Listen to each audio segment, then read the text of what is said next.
Hello.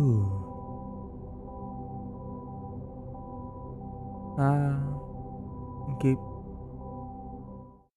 there. Hello. Oh, game audio not. Game audio is muted.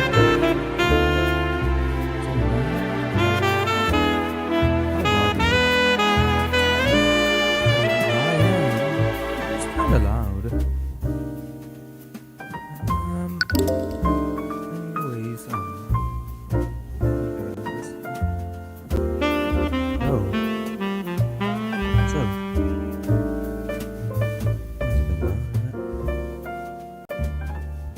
How about this? Is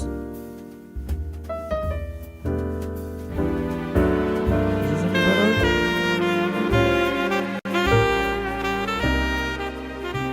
Maybe this?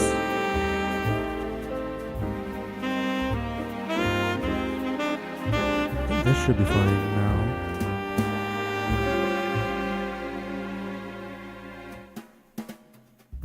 Is my mic this correct input? Oh, how's the always been this off? I was right. Well, that's fine.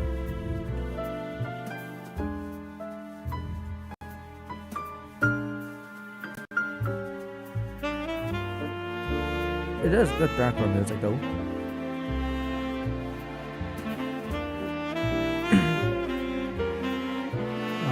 If I'm not wrong, I think it's written by Mr. in the Rain.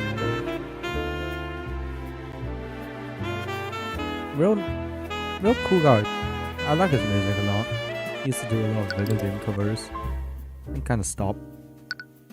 Anyways, Robenahymoone, hello. It is your boy, Robenahymoone Celastia. And today we're playing Tyrion Cuthbert, but it's hardly how to call it Arcane, but you know, that's a long name. But from what I know, it's a visual novel, an attorney visual novel, but like Ace Attorney, both magic D&D stuff. So that's cool. He has a custom by like I said, Mr. in the Rain. Mr. Insane in the Rain. Wow. Fun. Learn about through him actually. All my bigger music inspirations.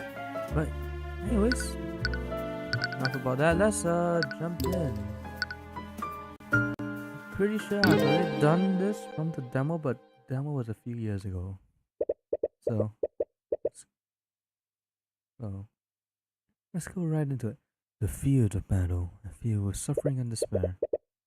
On them are a clash of souls, brought to conflict by the corrupt powers that rule over them. Reese, my boy Reese Rudolph.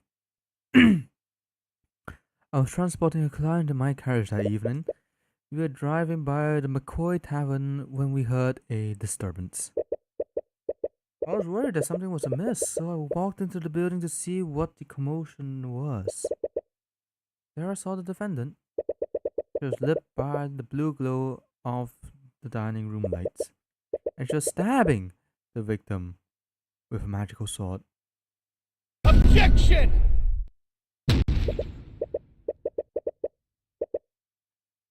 Got the objection. Woo. Mr. Rudolph, you testified that you saw my client murdering the victim, and you supposedly saw her casting magic while doing so? Yes. I could never forget such a grisly sight. That moment was buried into my memory. I see. Well, it's funny that you say that. So, because your entire testimony was a complete lie. Oh, spicy. Objection! Are you accusing the witness of perjury? Surely you know that such accusations can't be made lightly, Mr. Cuthbert. My accusation is far from baseless, Steven. Think about the state of the crime scene at the time of the murder. The witness couldn't have seen anything, much less a homicide.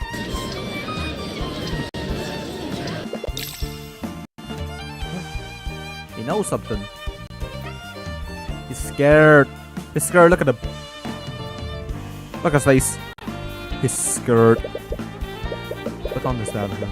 There are still a few people who carry the ideals of justice within their hearts. One have to wonder sometimes, are these ideals truly just? Are they simply lies fed to us by oh. Damn it. Whoa! Is this the lad who's been stabbed? Damn it.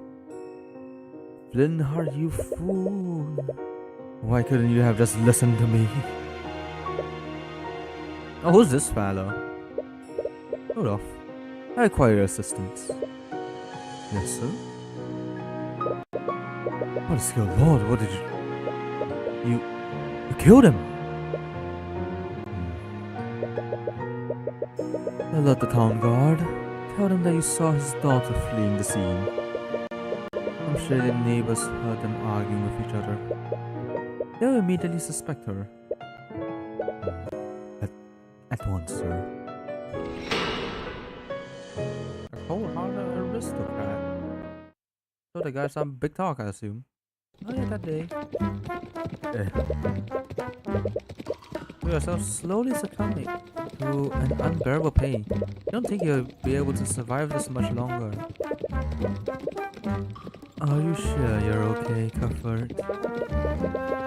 You look like you're about to pass out. Just a mentor, I think. I don't know. Don't worry about me, Mr. Timora. I'm fine. You've been riding this carriage for days. You're definitely not fine. With each bump in the road, you feel yourself becoming more and more nauseous. Is my boy Cuthbert one of those who get sick in the car? It's taking every ounce of willpower just to hold down your luck. Oh. Yep. I'm perfectly fine. If you say so. Oh. Feel the carriage drive over a large bump in the road. You can feel and hear your stomach wrenching in protest. The stew you ate for lunch doesn't taste nearly as good the second time. On second thought.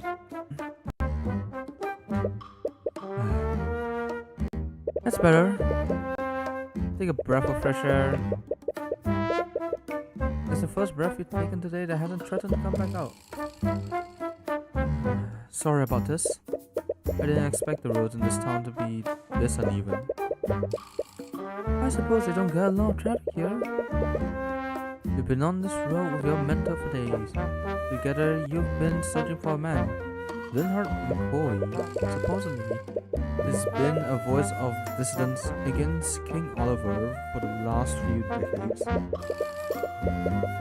You have no idea what kind of business Mr. Timora would have with him, but you know better than to ask questions about her affairs. Hello, travelers! Welcome to Cornhaven.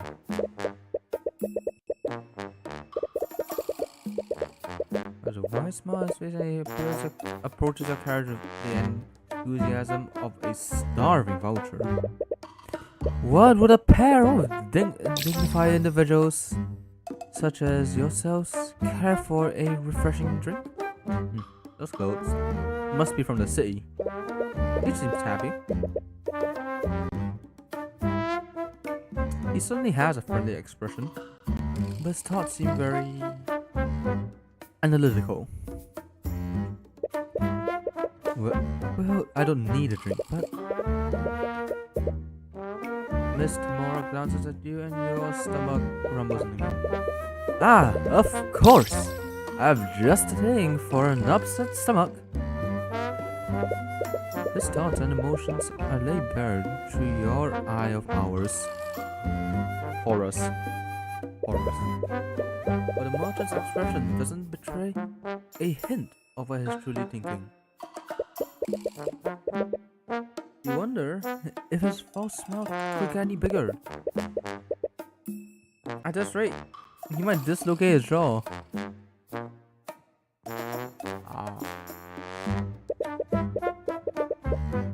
How about 2 flasks of apple juice for 50 silver pieces?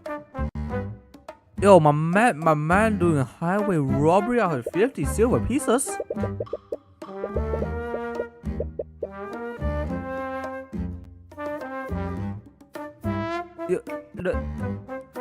You may find the price daunting, but this is organic, freshly made apple juice.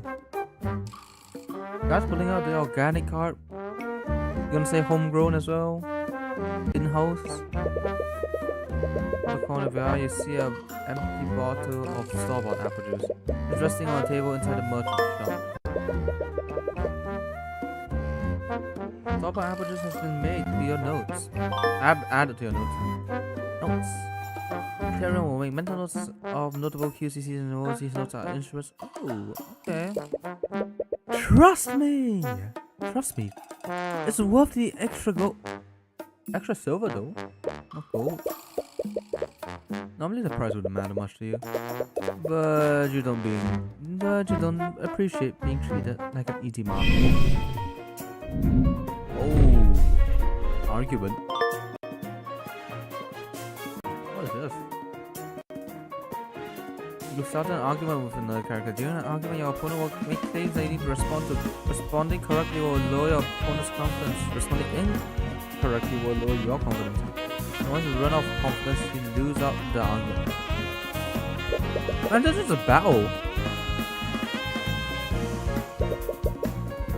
You said this apple juice is organic, but where is it made?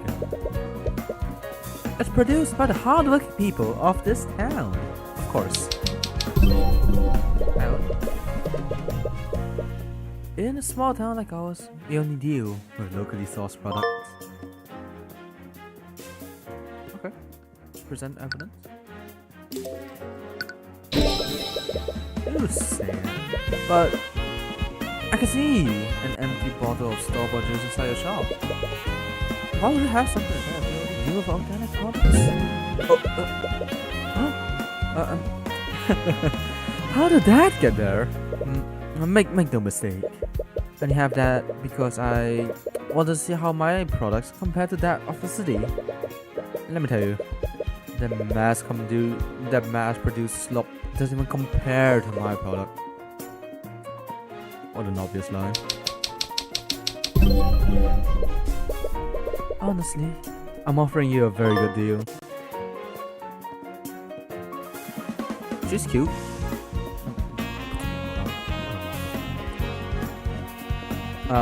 Okay. In interpreting during arguments, for certain claims you need to look at your opponent's thoughts and emotions. Choose the correct response depending on the information seen. Logic, choose the option that contradicts something true notes. Intuition, choose if thought contradicts your claim. Empathy, choose if their emotion contradicts it. I usually start this off 5 silver pieces of class. Sir, it's obvious these flasks are only worth 5 silver pieces. What? How would you? Well, it's clear you're a very shrewd man. Right. Hey, we won! Do you have victory music? Child. On the corner of the eye, you spot a child watching you from afar. Alright, the fix on the flask of apple juice. How about 20 silver pieces for 3 flasks? Of course, sir. The kingdom of Wyvernbard, established about 2,000 years ago by 7 high archmages. It's currently ruled by King Oliver de Robenahymoone and the mages of his nobility. The nobility will tell you that our marvelous kingdom is a land of prosperity and happiness, a land where its people share the wealth and succor provided by the kingdom's magic. Thank you The child's passing thoughts tells you exactly how much secure the kingdom is sharing. I didn't know he had such an eye for rural economics. Well, I suppose I just have a good intuition for this sort of thing. Okay. How can this fella see different people's thoughts though? Is he casting like detect thought constantly? Or did you use another kind of eye? You avoid meeting my gaze. Don't get me wrong, your so-called Eye of Horus is an amazing gift. You should take every opportunity to hone it. We'll try to be more subtle next time. If I can see through you, others will be able to as well. Right. Anyways, I did some asking while you were haggling. Supposedly the McCoy Tavern should be north of here. If my tip is correct, this should be the place. Wait, this is the McCoy Tavern? With the states and being called a tavern is pretty generous. You find it hard that this has a secret meaning place for dissidents. But now that you think about it, maybe that's the entire point. The tavern's been shut down for years. Nowadays, McCoy just uses it to host its rallies. Although I do wonder how they've been keeping themselves afloat. Hey, you lot. The McCoy Tavern's closed. A gruff man approaches your carriage and just step out of it. Why did I make it British? That's fine. Is that you and Mr. Kimura? Clear look of contempt on his face.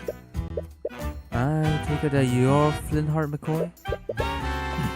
Oh yeah? And what over it? Unemployed. Flintheart.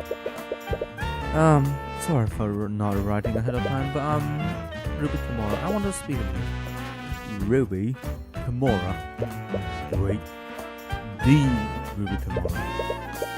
Any animosity he initially had immediately vanishes. He lets out laugh. It's as if he were meeting an old friend. Why didn't you say so? Come on in. You didn't expect someone like him to know about this tomorrow.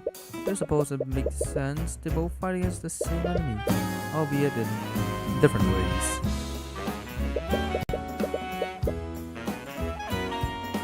The music's busting. Sorry about the mess. We haven't exactly been. So, anyways, what brings you here? I take it you didn't have to do gingerly all this way to see my red captain. I'm here on behalf of a client. We have a proposition that you might be interested in.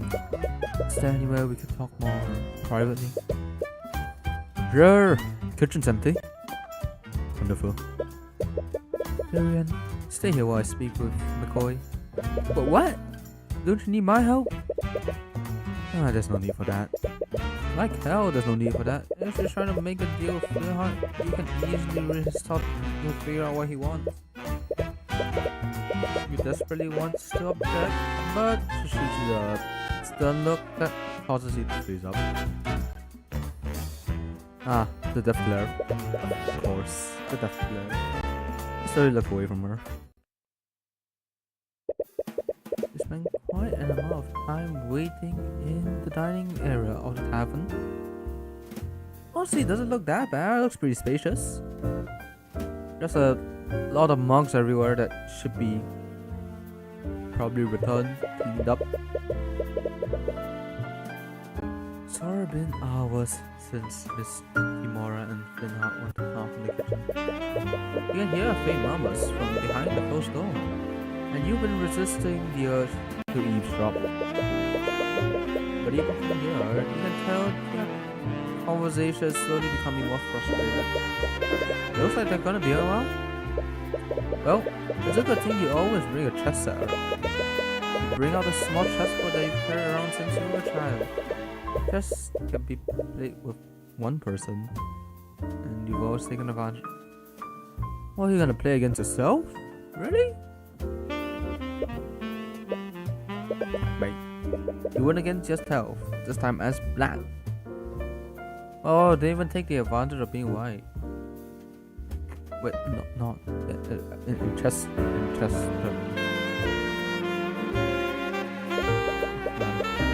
played 10 games already, and I've won 7 out of 10 times as black. Of course. Oh, it's her. Wow, it's her. Hello? Statistically, white is more likely to win.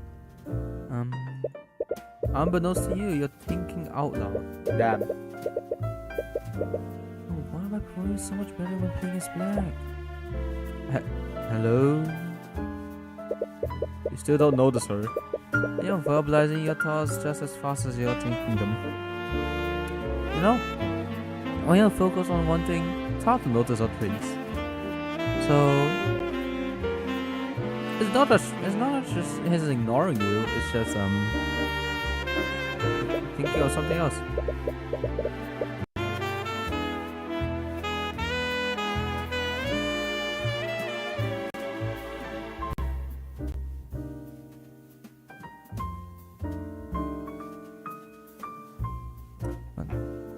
Am I being overconfident is why? Because it has first move advantage. Or perhaps that very advantage is affecting my choices and making me play in a suboptimal manner.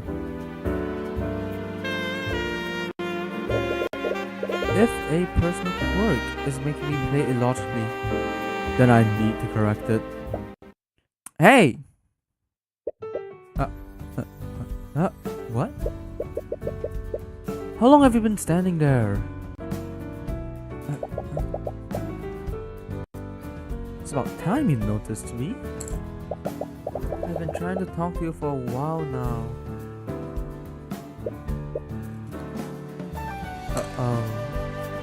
Sorry. You know where my dad is?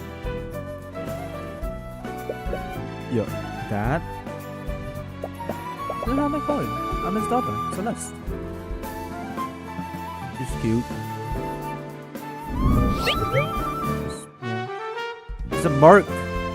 Damn.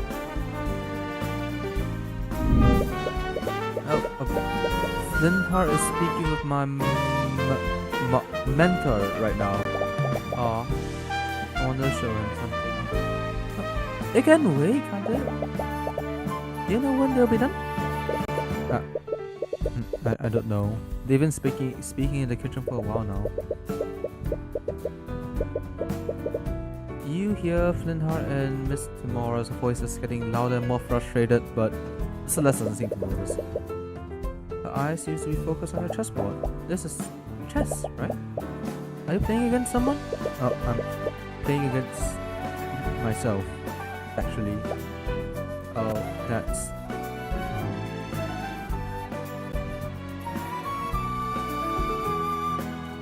I how they're just doing the eyebrow raise. That's...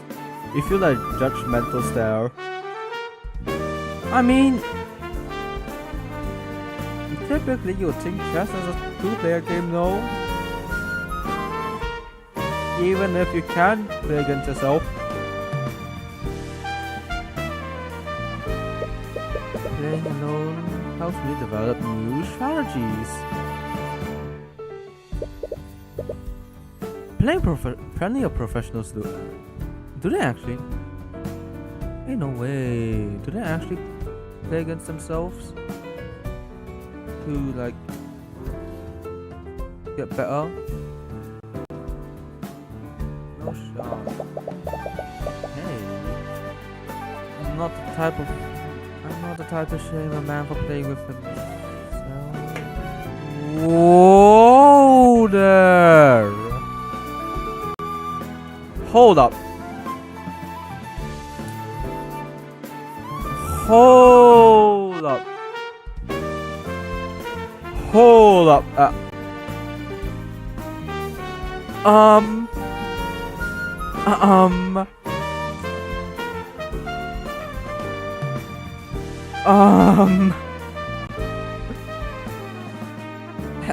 Celeste. I think you might wanna watch your words. Or she knows exactly what she said, and you know what? You go, girl. You go.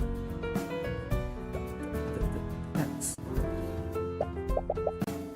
Relax. I'm just joking. Anyways, you're still waiting for Amanda. Do you wanna play again?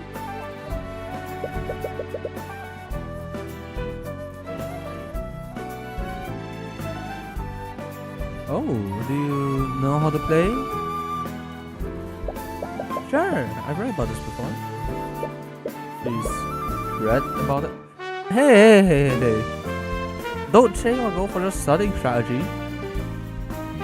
You know, it's theory, just chess theory.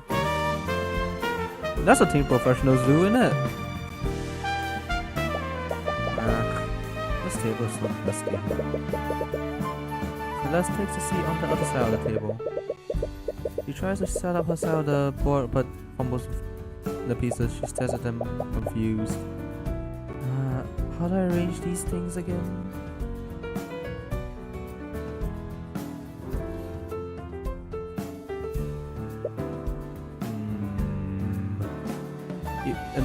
Pawns in front.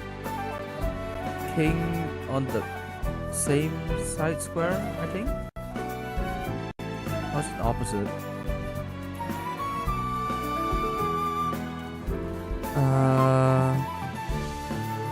And then queen on the other square.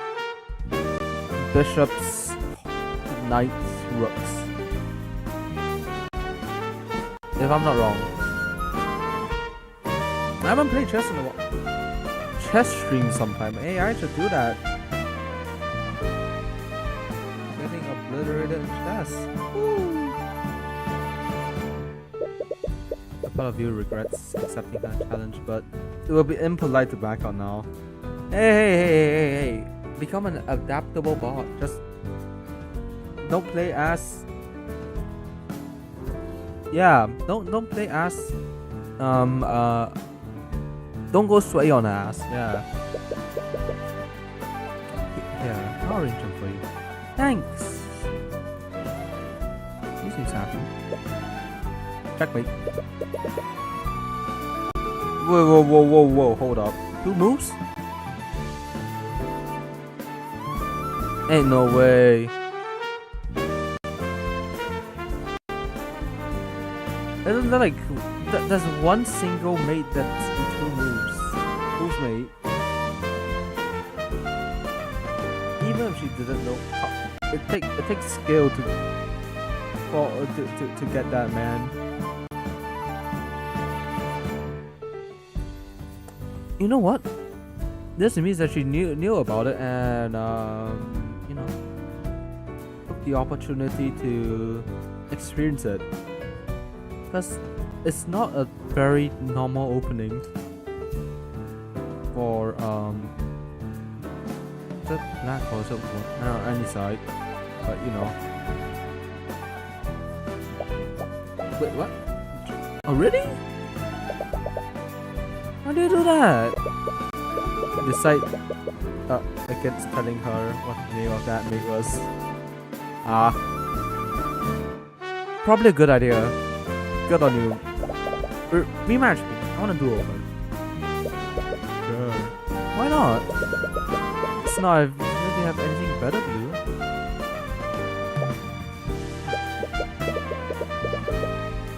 Let's brawl for us as she tries to decide on her next move.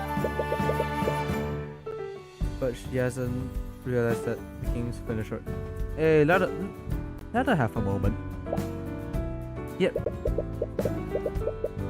She moves the knight into a position to attack her queen. She should have stopped her assault on her king, but checkmate. A scholar's mate.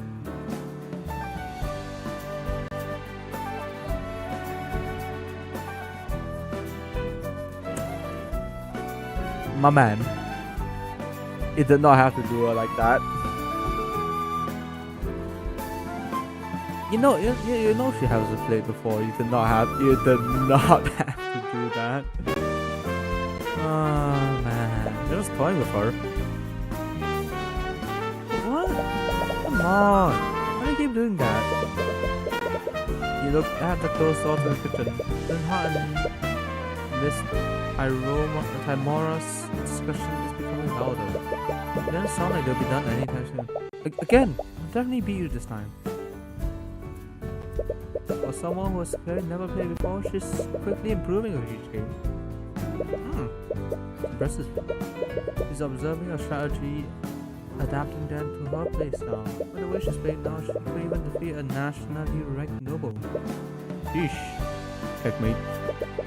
Even so, you've been playing this game for a lot longer than she has. Why are you always one step ahead of me? It's like you're reading my mind. As if you even need to. Just one more game. I'll get you this time. What? Just let her. Oh, never mind. Hello, Cuthbert. Miss Timora emerges from the kitchen with thin heart. They both look mentally exhausted. Looks like negotiations didn't go well. Hi, Dad. Oh, hello, sweetie. Rinhart looks irritated, but as soon as he sees Celeste, he quickly hides it behind a smile. I wonder what their discussion was about. What's this? Some kind of game? Miss Timora glances at pieces on the board. Don't feel too bad about losing to it. It's nationally ranked. Huh? You're a professional. Is that why you're wearing a suit? But no. Chess is a hobby. I'm actually a defensive attorney. Attorney? Speaking of which, we should probably be on our way. Sorry for refusing you after you came all this way. I really respect what you're doing, but I don't want anything to do with your late friends.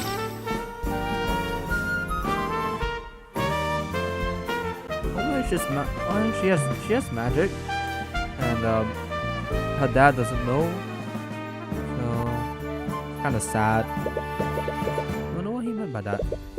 Or maybe he does know. Was Miss Timora trying to introduce him to one of our plans? Anyways, it is getting late. If you leave now, you won't get back to the city until morning. He's right. The area is lit up with bandits and brigands. You wouldn't want to run them this late. I guess you have a point. You have plenty of empty rooms I can stay in until morning.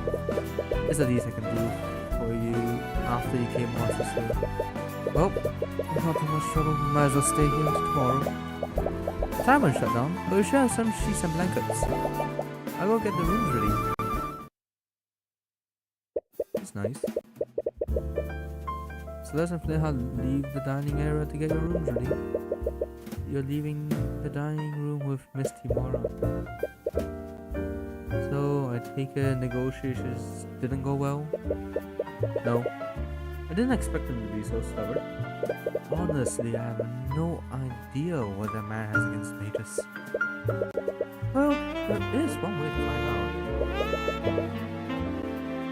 Why are you being so secretive? If your business is related to my clients, you can't help.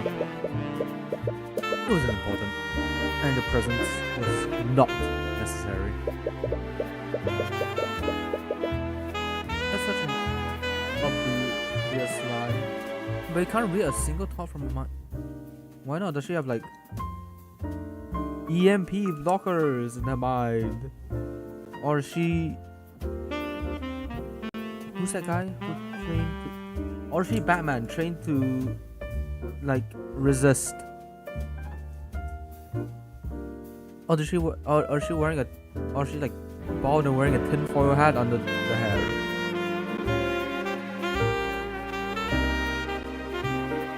Or do you just not want to? Oh. She's had years of practice hiding her thoughts from the eye of Horus. So she's like Batman. Celeste enthusiastically comes back downstairs, but she seems to have noticed the tension between you and Miss Mora. Sorry to interrupt, but your rooms are ready now. Right. Thank you. An awkward silence hangs in the air as you and Miss Mora head upstairs.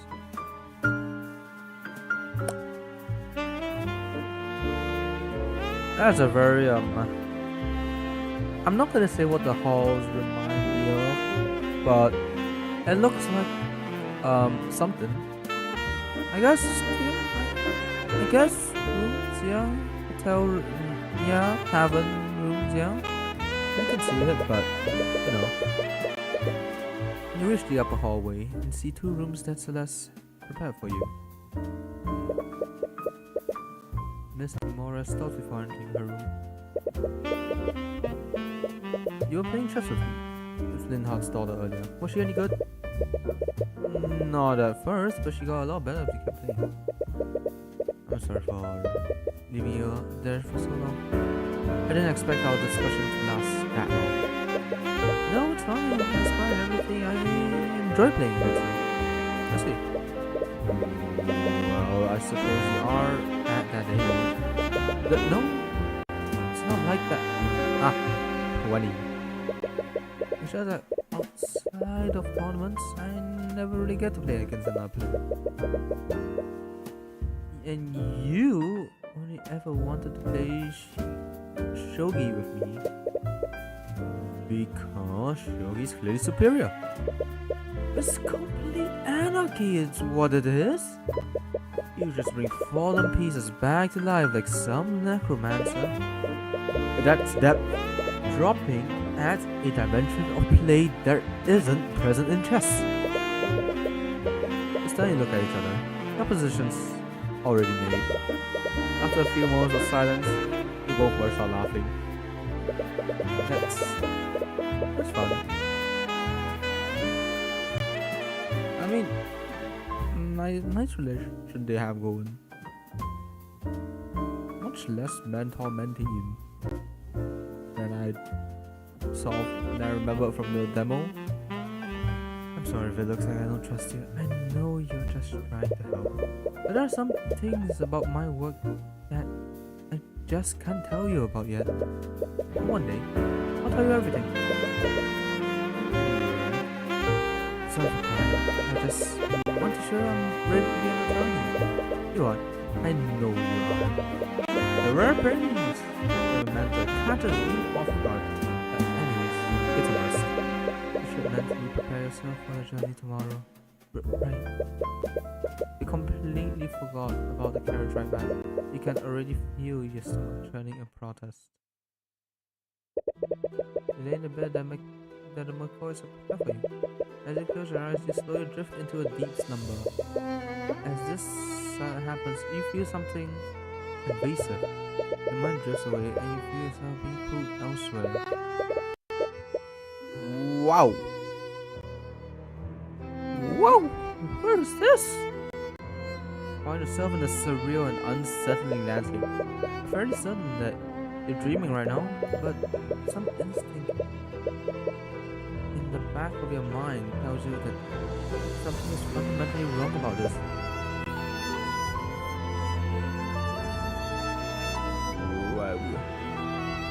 Who are you? She's like that. She looks like that.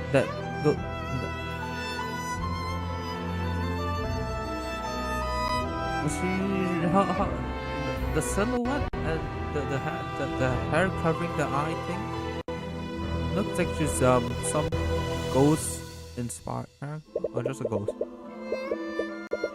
You see a woman staring in the far distance. She's staring directly at you with one eye.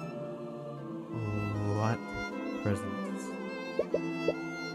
She's murmuring something, but you can't quite make out. Is she trying to say something to you? Finally found. Wow. I finally found you haven't spawned, and that was like what, 2 frames? A solid 2 frames. Hey, as I got to read that. Also, she looks very Yandere. But also Heavensborn. Heavensborn. Wow, my boy is born from the heavens. He's like the Monkey King. Sheesh. He's like my man, Sun Wukong. My man. Mr. Heavensborn over here. Which part of the heavens? You can't remember what. My boy, you're better than this. You're better than this. You're better than you can remember what a yandere lady said to you? Come on. Man. But hey, Heavensborn, my boy. Just like Sun Wukong, for real, for real. Go wreak havoc on the heavens or something. And find Peaches. Anyways. Okay, let's continue. But whatever her words were, they sent a piercing chill down your spine. Your breath is heavy and your heart is beating at 800 miles per hour.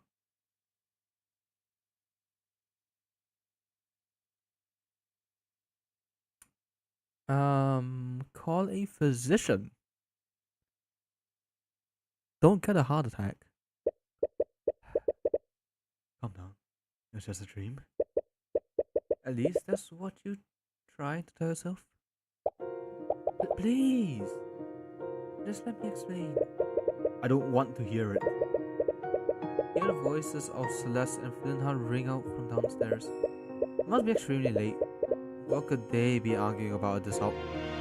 My boy, my man, Flintheart going from one argument to another. And I think Celeste picked a pretty bad time to tell him, I guess.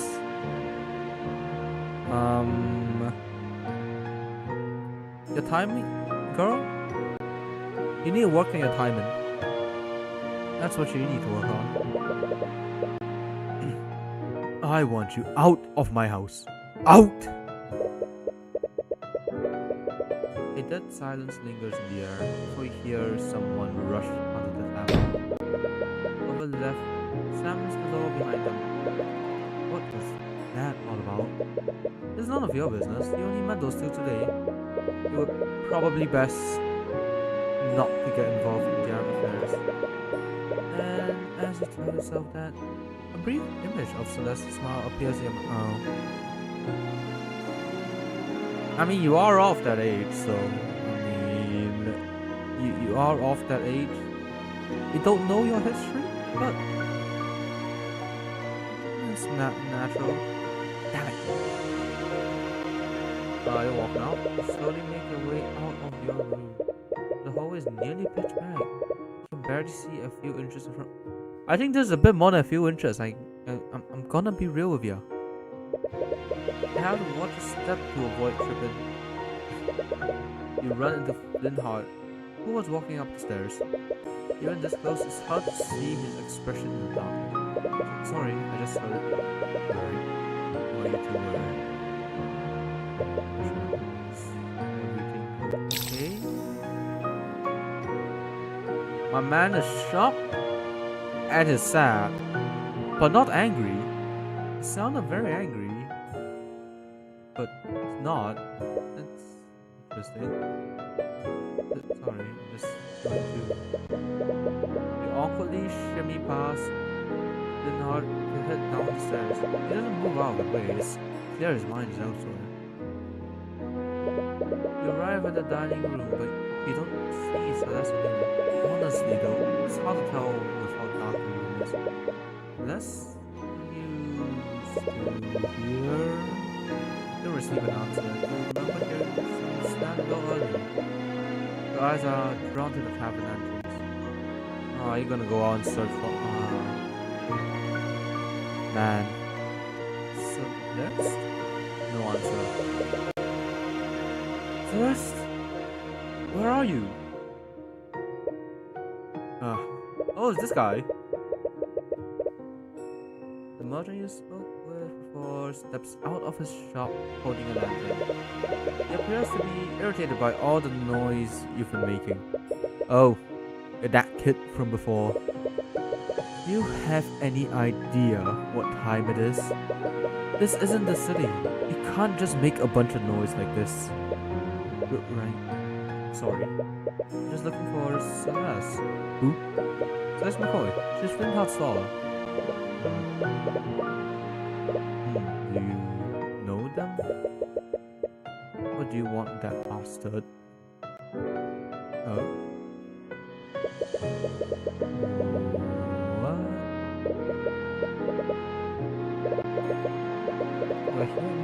No, I'm gonna call the town guard. What? Okay, if there was so much noise, why would the town guard not know, anyways? We can get a word in. The merchant walks back into his home in a half. Look around, but you still don't see any sign of Celeste. You decide to continue searching. I can't believe I said those things. Should never forget this. I see your temper is as short as ever, Flintthart. Oh, it's this guy. This fella. You. Honestly, how do you live in this darkness? Luxo. What are you doing here? And how dare you bring that witchcraft to my home? You've been busy lately. Your little rallies have gained quite a lot of support. Too much support for my family's liking. And what? You came all this way to convince me to stop? You have my word. If you stop spreading dissidence, no harm will come to you or your family. Your word is as good as the dirt you lick off King Oliver's boot. As if I'd ever trust the words of a murderer like you. Flintthart, please. As someone you once fought for, I'm only going to ask you one time. Friend? I'll be dead in the ground before I ever call the likes of you a friend. Get out of my house. I don't have time for your nonsense. Unfortunately, I don't think you have time for anything.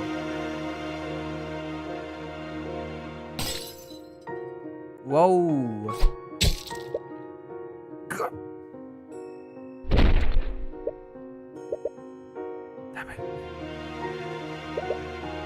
Damn it!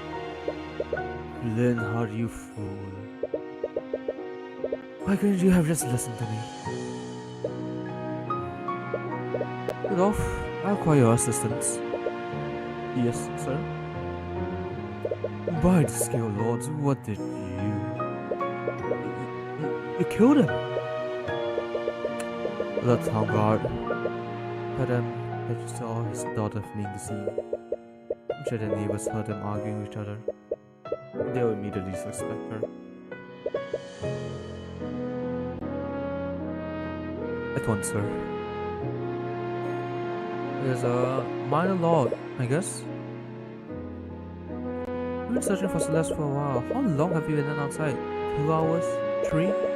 However long it's been, it's clearly taking a toll on you. Where is she? What am I going to do now? You heard a faint voice. Could it be? Oh. As you peer behind the ocean, you finally find her. She looks just as tired as you are. Probably even more so. Her eyes are puffy and red, but she's doing her best to hide it with a smile. I've been looking all over for you. Sorry. I'm guessing we woke you up? Yeah. Is everything okay? It's nothing. It was just an argument. But from the way she reacted, clearly not common. I suppose that's none of your business. You decide not to pry any further. Have you been looking for me all this time? I have. Thank you. I'm okay now. You should head back. How about you? I think I'm gonna stay out a little longer. Well, you should mind your own business, but sure, whatever happened between you two is nothing you can talk out. It doesn't happen a lot, but sometimes Mr. Mora and I get into fights too. No matter what happens, we were always able to talk through it.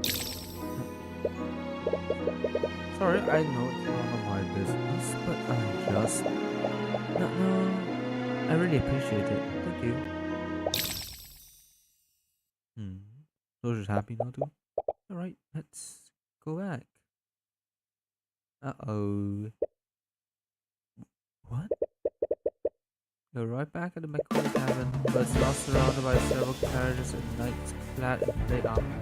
Is that the Inquisition? What? The Arcane Inquisition, an order of knights that investigate crime committed using magic.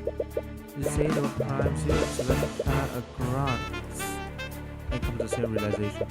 Both of you rush towards the tavern, but Celeste outpaces you by a large margin. What? Oh. Not exactly a great sight, I guess. Oh, probably you can hide that.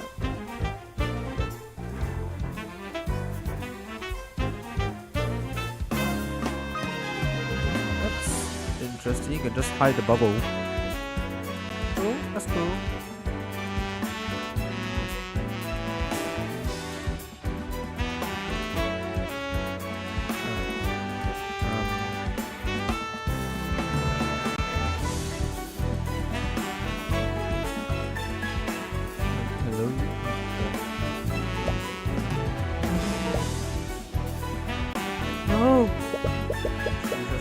For you and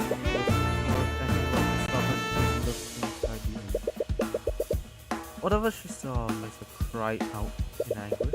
She drops to the ground in tears. There she is. Oh, this lad.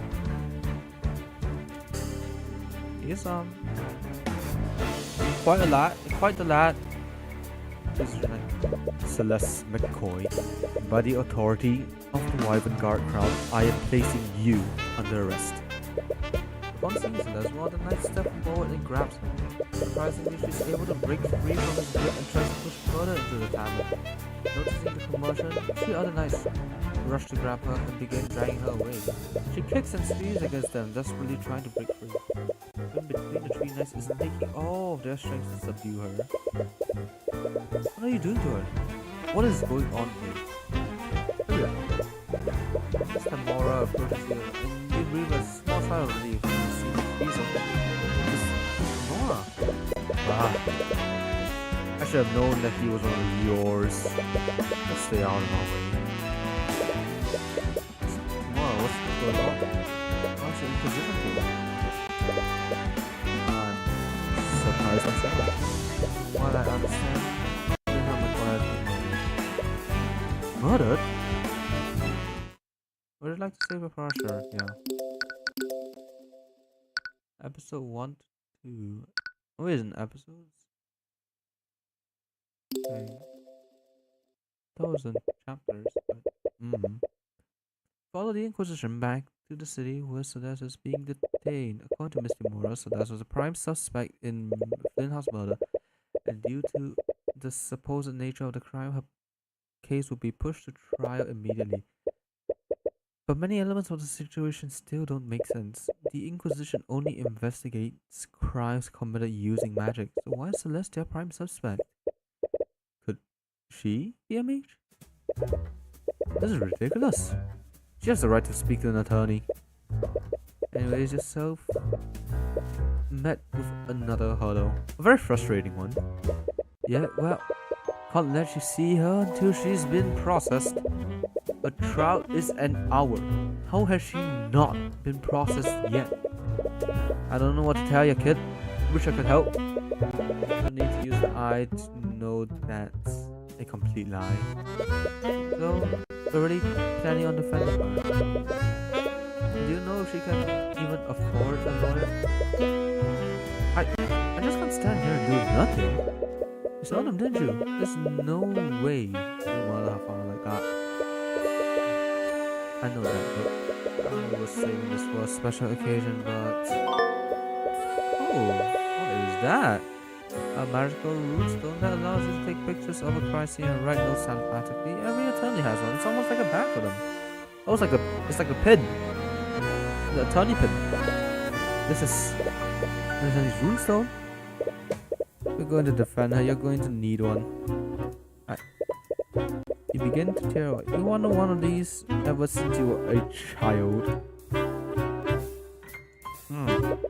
It's basically a badge of honor for attorneys. Don't cry, Cuthbert. Sorry.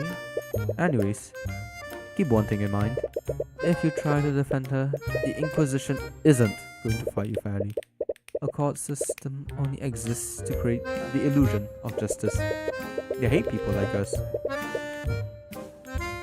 And they'll do everything in their power to sabotage you. Damn it. You knew that they tried to get in your way, but you didn't expect them to do this blatantly.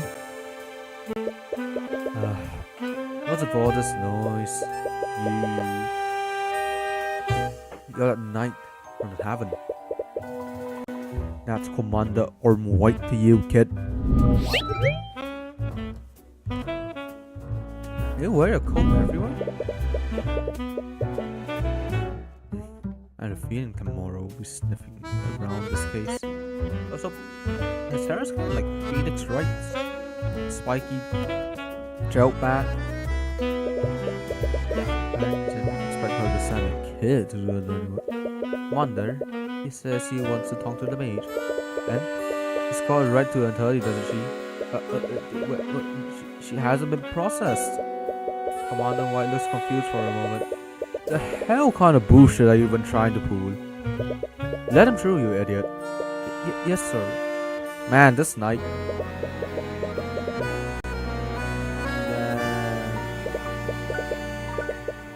Oh, something beyond that. It looks extremely old and decrepit. I mean... Yeah? It does. Oh. Sad, angry, surprised business. Of course. No one's happy. Why would anyone be? You've always had to avoid crowded places because of how sensitive you are to people's thoughts. You've never felt this much concentrated despair before. Oh, it's you. Glass is lying down on the whole floor of one of the dungeon cells. But she gets up immediately and searches you. What are you doing here? Miss Deborah told me about what happened to your father. So sorry. I just don't understand. I don't understand any of this. Why would someone do this? Why are they blaming me for it? I'm not sure about the details, but it's clear that there were elements of magic involved in what happened. Since they arrested you based on that element, I can only conclude one thing. Celeste, you're a mage, aren't you? Yes, yeah. Do you have noble blood? Of course not. Why did you say that? Sorry, but the ability to use magic is genetic. Most mages tend to have some kind of noble blood. Honestly, don't like thinking about that. I'm a daughter of Jolene and Queen McCoy. That's all I need to know about myself. Anyways, you're probably arrested because you're a mage.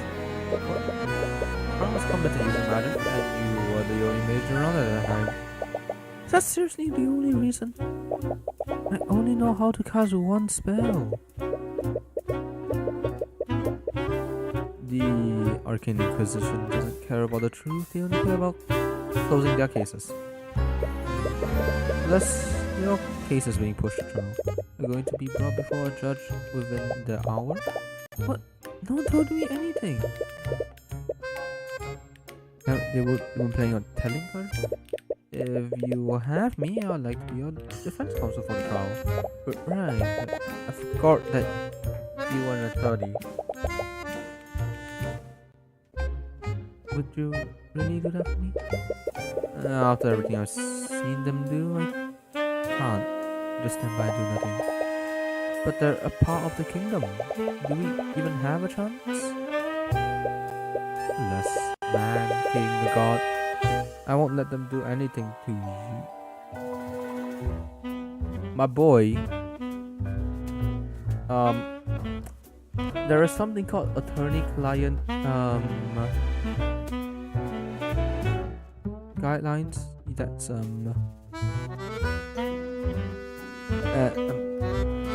even if those work, don't you think you're moving a bit fast, my man?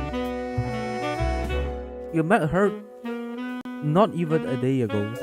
You met her like last night or last afternoon. It is still night, bro.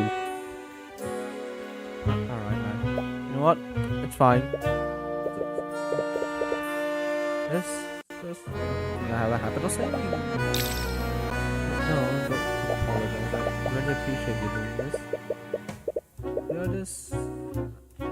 It's clear this entire situation is bittersweet for her.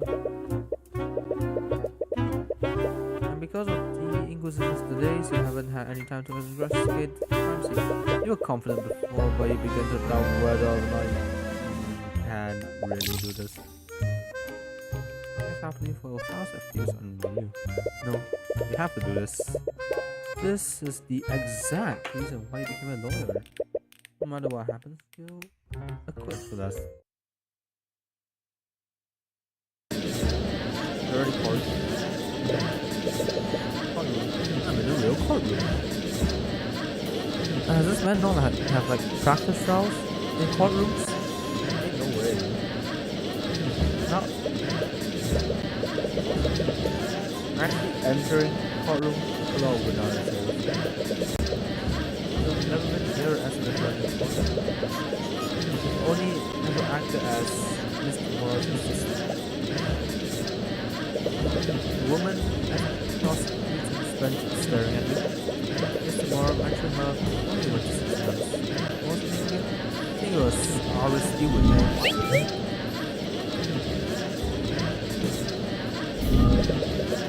The field coldness of her grandfather. Why is she staring it down? Is she trying to intimidate you? Hey, maybe she just has like a naturally cold stare. Maybe. Or maybe she's just tired. She looks like she could use some coffee. Or tea. She looks more like, no, she looks more like a coffee drinker. Just working.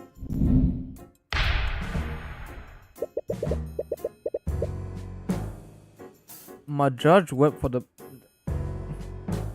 Mr. Judge over here really went for the most aggressive gavel slam of all time. Man cocked that like he was... Man went for that like he was going for a dunk. Jeez. Quorum is now in session for the trial of Celeste McCoy. The prosecution is ready, Your Honor. The defense is also ready, Your Honor. He doesn't necessarily sound very ready. I'm pretty sure it's not that much quips in defense in courts. Regardless, let's begin the proceedings. Prosecutor Stewart, please list the charges. The defendant is Celeste McCoy, a mercenary for hire and a registered mage. Wait, did you say mercenary? Yep. I had to take up a job after my family's tavern was shut down. So what, at like 15 or something? This 19, dog. What? Okay. Oh, right. That's not exactly the first occupation you choose. She's charged with second-degree murder and negligent misuse of the arcane arts. I see. So there was magic involved. Yes, the crime occurred within the McCoy Tavern, a local inn shut down years ago.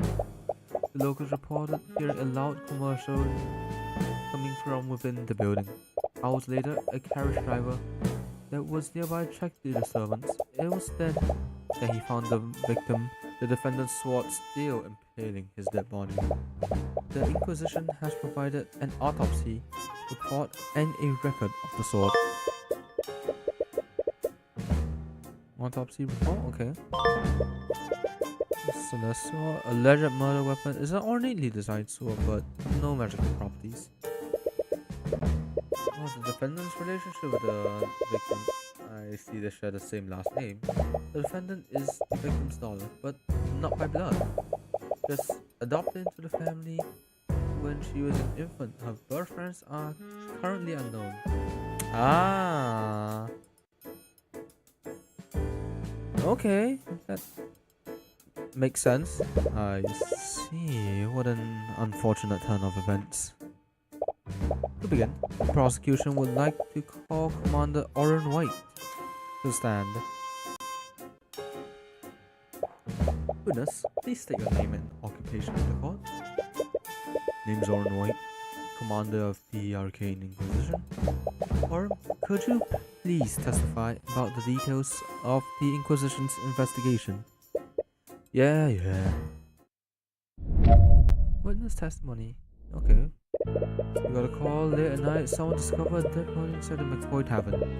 When we arrived on the scene, we found Flipheart McCoy dead on the floor. The defendant's sword was still inside of him. We have several witnesses who heard the victim and defendant in a loud argument before the body was discovered. The argument must have turned ugly because the defendant killed the victim using her magic sword.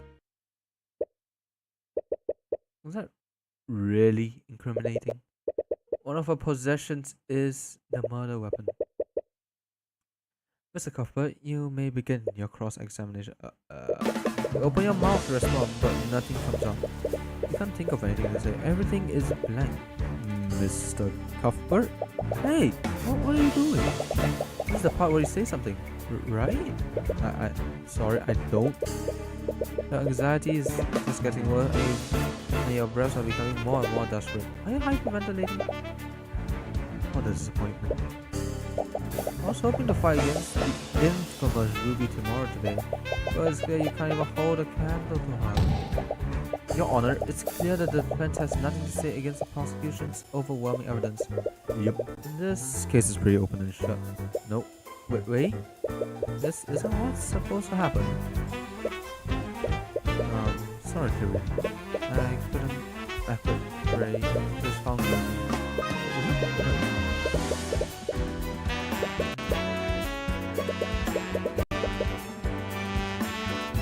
Who's Frey?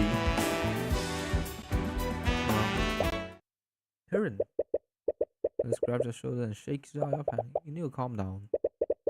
Grace is calm and focused despite the gravity of the situation.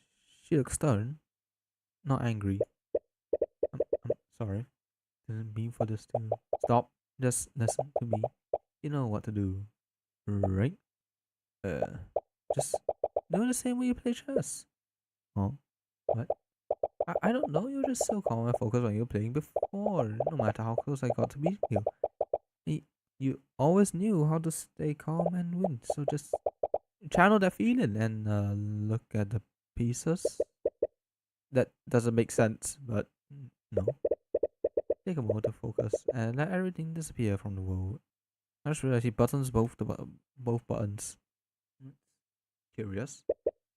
Every statement that he made, every word that came out of his mouth, each of those is a possible weakness that he can attack. Each bleak moment can be turned around. You just need to consider every angle. My apologies for the delay, Your Honor. The defense is ready to begin cross-examining the witness. Very well. There we go.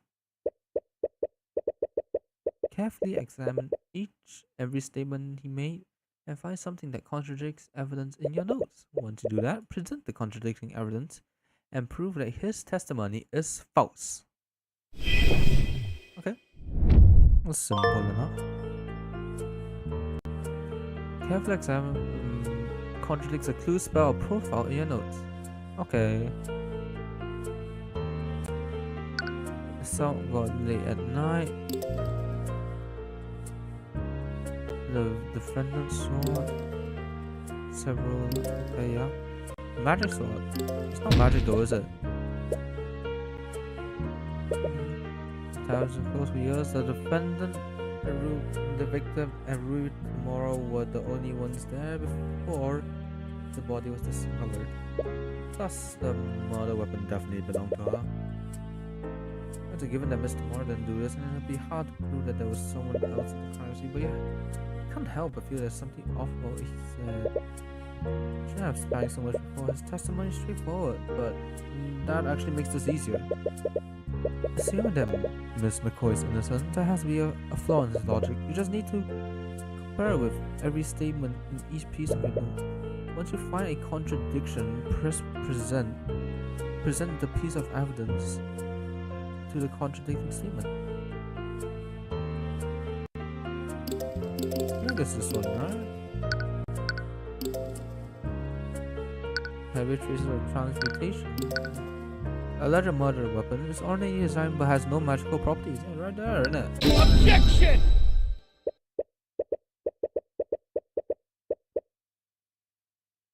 Man, why you testify that the victim was killed using the defendant's magical sword? Am I correct? Yeah, it's pretty obvious when you look at the crime scene. I think I'd have to disagree with you on that. The defendant's sword couldn't possibly been the murder weapon.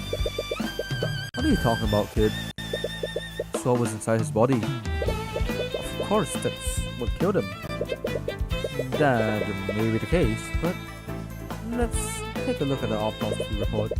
It states that the fatal wound has heavy traces of magic. So how would a non-magical sword leave traces of magic on the body? What? Leave a trace like that, the wound will have to have been created with something magical. My client's sword may look fancy and expressive, but it's utterly mundane. That doesn't make a lick of sense. If the sword didn't kill him, then why was it in the body?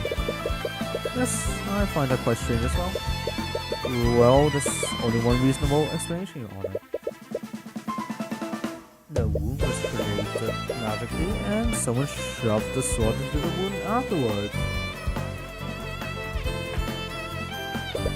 The hell are you talking about? The defendant is a damn fool. He could have easily killed the victim using magic. Then maybe, Commander, why would she kill the victim using magic and then stab him with her sword? I think that's be incriminating herself.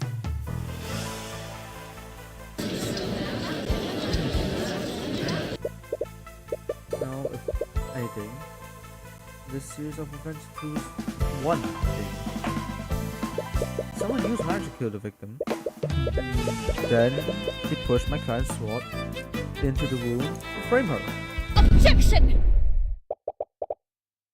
Don't get ahead of yourself. What? Your Honor, the defense is trying to spin the facts in his favor. Claims that her party committed the crime and used the sword to frame the defendant. But wouldn't the simpler explanation be this? Magic was being channeled through the sword at the time of death. That is what left magical traces on the body.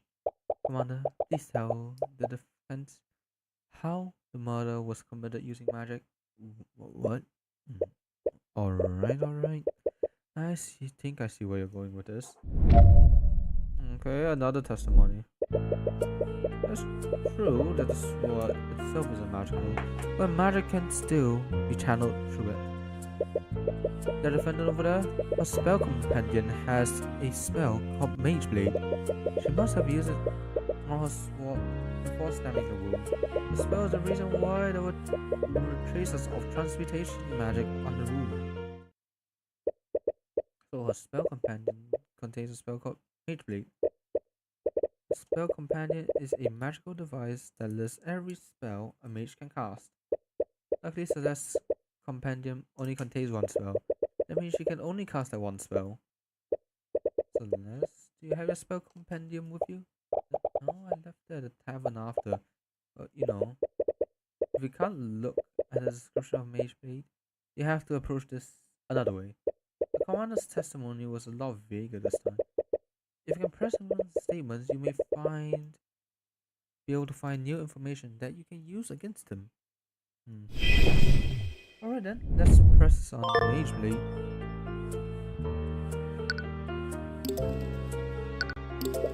Mage Blade is a transmutation spell that sharpens my sword. I usually use it when I need to cut through an enemy's plate armor. You didn't realize that she led such a lethal lifestyle? But anyways, wouldn't it be excessive for the defendant to use a spell like that on the victim? He wasn't wearing any kind of armor at the time of death. The victim and the defendant were in a test argument. Perhaps she used the spell in a fit of rage. It was a crime of passion after all. There is a little far-fetched, but you need hard evidence if you want to disprove it. So why should she go to trial?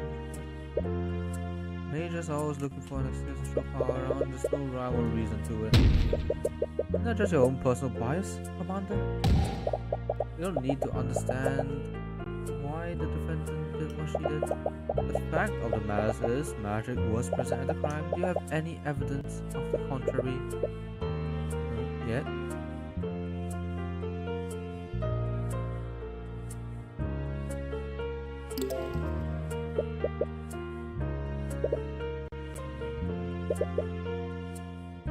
Okay, yep. First this one.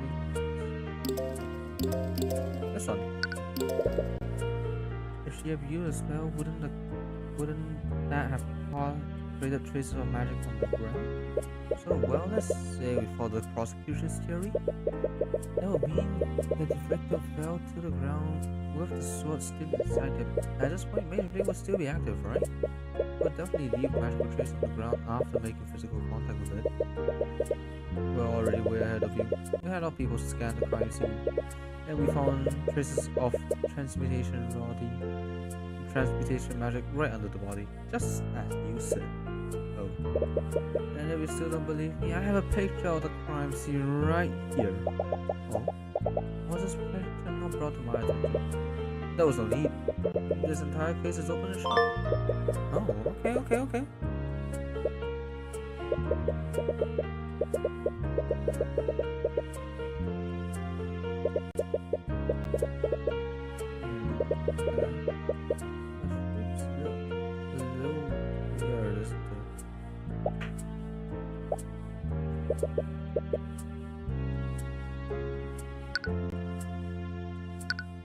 Ah, stuff.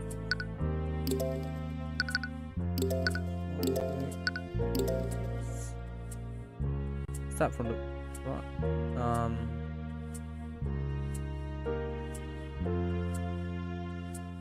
Is that the handle or is that? Okay, that's the handle. Pressing the stab at the front. Why do you feel like there's something wrong with the spectrum?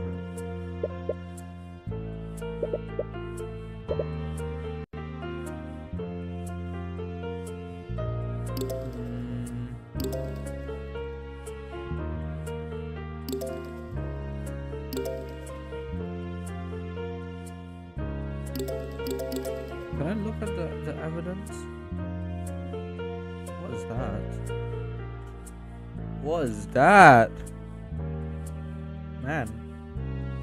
Why is that screen shaking? Where's the... Oh, this one. Let's see that. Well, Vasa was supposed to operate like that. Spells from the Scroll of Transmutation are almost always channeled through an object. Why is that motion blur? You know what? Let's just... Die being stabbed behind. Ah, there we go. Objection! I'm sorry, Commander White, but it seems that you presented another glaring contradiction. Oh yeah? What's that? You said that my client stabbed the victim from the front. What can I? I don't want this motion blur thing no more. Um, can I toggle it? Maybe later. You said that my client stabbed through the front. Am I correct? Yeah, you can see a plane in that picture. So where's your contradiction? That's the thing, Commander. Your picture clearly shows that the victim was stabbed through the front. But the autopsy report states that he's died from stab from behind. What? Objection! You were supposed to release everything that you had. Why wasn't this order given to me? There was no need. There's no way it could have been anyone else than that. One must ring out across the mountain. It doesn't matter how close the justice system to be able to throw up such blatant company. To have them right where you want. Going for the Grand Slam again. Order! Order in the courtroom. Wait, I have a sound for this. Say, should I put a sound for the wall?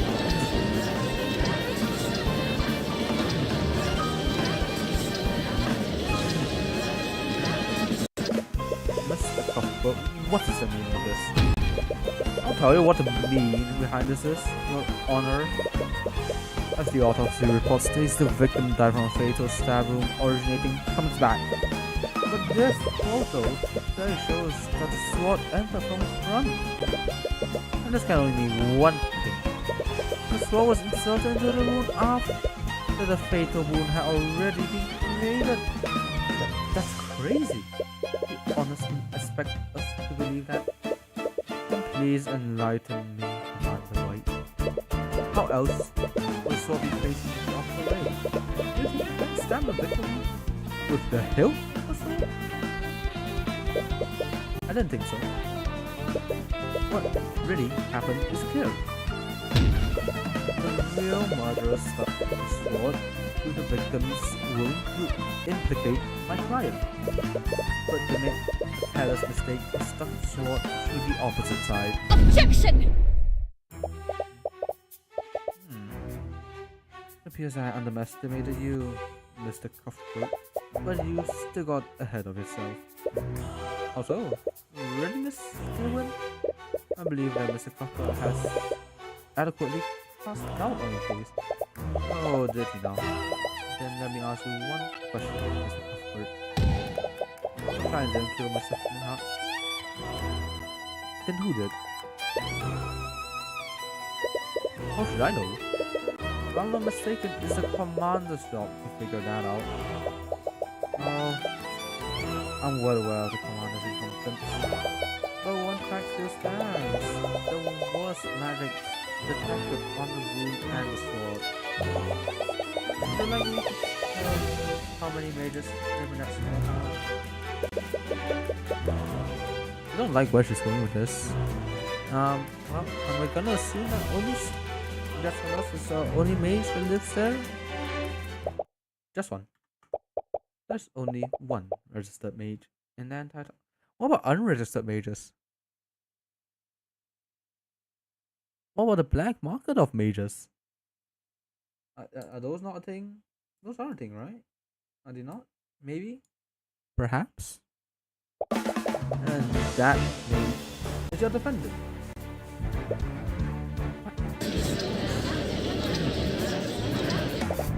The defendant was also established to have been the victim hours before his death. There's a last known person with him, and it was the only mage there.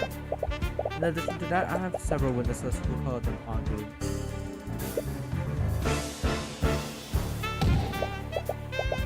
How she murdered the victim is simply an unanswered question. I see.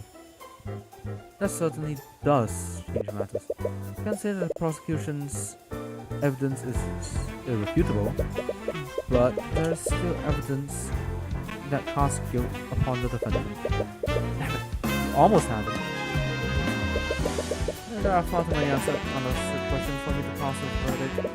You will give law enforcement time to clear these accounts. I suggest that they conduct their investigation more thoroughly this time. We will resume the trial tomorrow morning. Coldestone. Going for the Grand Slam. Hello, Cuthbert. Ready to walk out the courtroom with Celastia, greeted by Miss Timora.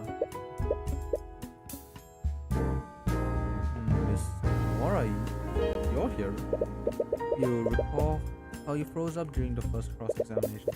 You feel a little ashamed that your mentor for all of that. Ooh, well, at the end of the day, you were able to pull it together. And once you did that, you performed adequately. On that note, I wanted to give you this. Celeste's spell companion has been added to your notes. Oh, look, it's a little mugshot. Mage Blade.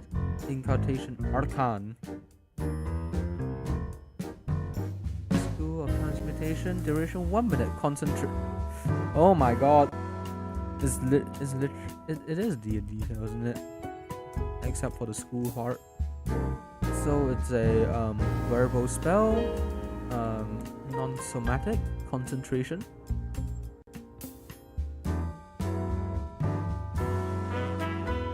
Amidst a yellow radiant glow, the target object must be no larger than a 5-foot cube.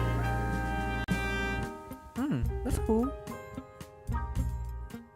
I can add these to my D&D session. Ooh, my spell compendium. I swiped it from the dining area before the Inquisition arrived. I thought it'd be best for you to have it. So, this is your spell compendium, and it only has one spell. This means that the prosecution has to prove that Celeste used that specific spell. Will restrict how they approach this case, which gives you an edge over them. But the prosecutor is really something else. You mean prosecutor Steven? You can still remember her ripping glare. Gives you chills just thinking about it. You wouldn't even know it.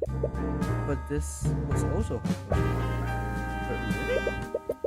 I thought that her inexperience would make for a good first opponent. But that girl... There's a natural in the quadrant. I wonder why it's Steelwind choose to be in Bernie in the first place. What do you mean? Steelwinds are a powerful noble house. Of the noble families, they are the one of the few who answers directly to the king. Most members of their house take high-ranking positions in the kingdom's military. It was a bit strange that she chose to become a prosecutor despite that. I have heard some of it before. In any case, it's best for you to focus on the trial. You have about a day until court resumes. Right. Now that I have time, I'd like to ask you some questions, Celeste. Namely about the argument you had with your father.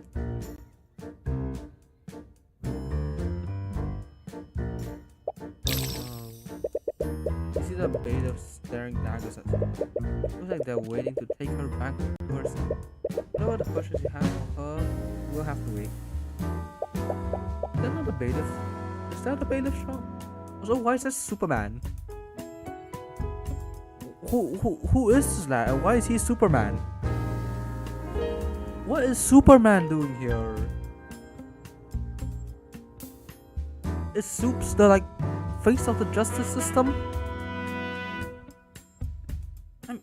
Okay, not a bad choice actually. But Supes?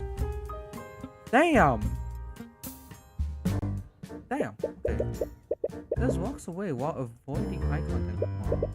Bring up an argument with him may have struck enough. Also use this opportunity to investigate the crime scene. I wouldn't be surprised if the Inquisition missed something. You utterly embarrassed them today. Good job. Oh. don't expect them to make the same mistake twice. Right, there's still a lot of things we don't know about. As much as I hate to admit it, your skills of deduction far surpass mine. But I'm gonna figure out what really happened that night. It's you. Would you like to save? Yeah, let's save. Okay, let's go. You arrived back at the McCoy Tower. Luckily for you, the Inquisition set up a teleportation circle for you to use. Isn't that convenient? With the circle, you can magically teleport between the capital and the crime scene instantaneously. This is definitely miles better than having to travel by carriage. Hey! That's like my portals. Literally the same thing. One here, one there, boom! Done. Except, maybe they adjust to temperature and pressure and stuff like that. Mine doesn't quite, so it's alright. It's definitely miles better than having to travel a carriage. Oh, it's you. What are you doing here? Commander White takes notice of you as you enter the tavern. Looks like he's working with a team of knights to investigate the crime scene. I'm the defense attorney in this case. I have just as much right to investigate this crime scene as you do. Yeah, whatever. Just remember, I've got my eye on you, kid. Let's talk to this man. I was wondering if I could ask some questions about him. Ha! As if I fucking like serving you. I saw your bosses, and I know what you're up to. I would probably send you here to talk. Well, I'm just looking for some information. A likely story. Was cooperated before when he let you see Silas. Why is he being so stubborn now? Be angry that you embarrassed him in the current day? Maybe. I guess you won't get anywhere at this rate. If you want his help, you need to persuade him through an argument. Psychological profiles. Ah yeah, this thing. Yeah, no, this show is interesting. Let's move around. Up.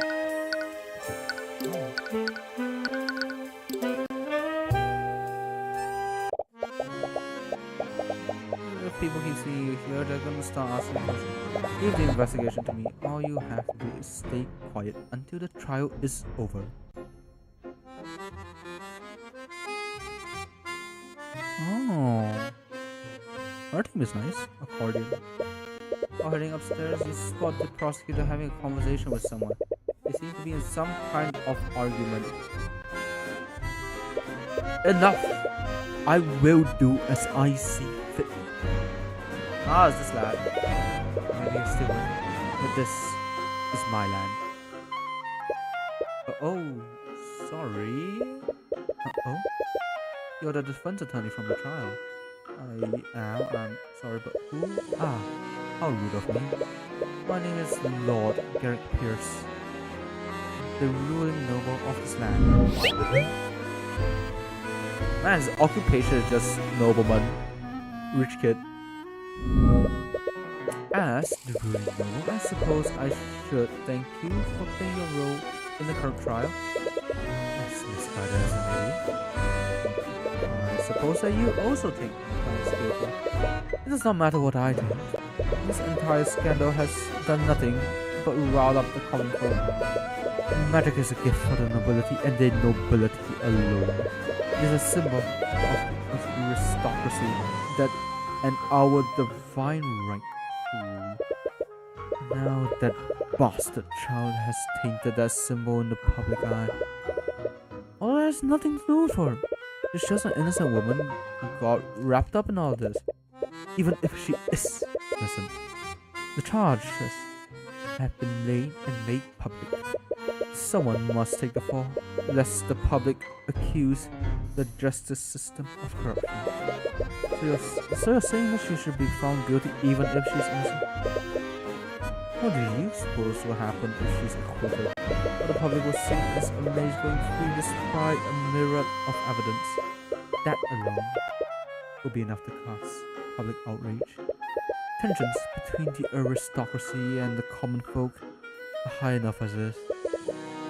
What is one insignificant girl when compared to the stability of our great kingdom. That's enough. Stop antagonizing him, Pierce. Here's upset. I can't refute what he said, but I don't agree with it.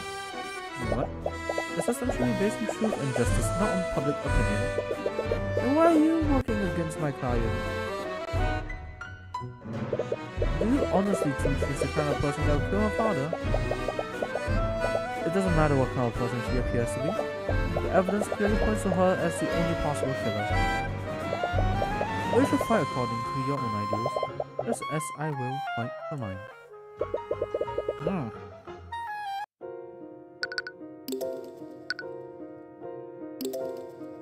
Can I examine this? Door.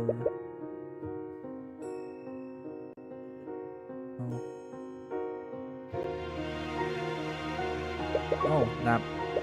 They look like they've been used in some old architecture. Okay. Room.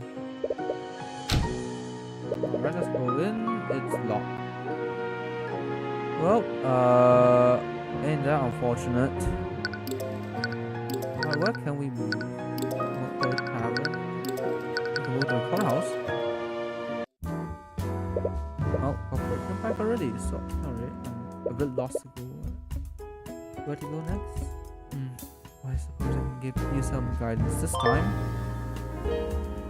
Right. Maybe we should try to copy attorney. What's she thinking in a big banquet like that? Sometimes it helps to speak with someone about the investigation. One character will almost always be able to assist you. You can speak with them. Where to go next right now? Ruby, tomorrow's assisting you, but who knows? Maybe someone else will help in the future. Move to the tavern.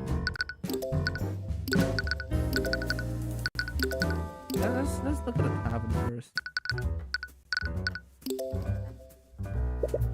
The Inquisition has lit some candles here, but there's a magical lamp right there. I wonder why they're not using those instead.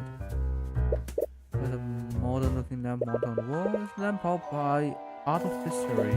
I expect something this sophisticated in a town like this. Bah! Artificery. Just another form of magic.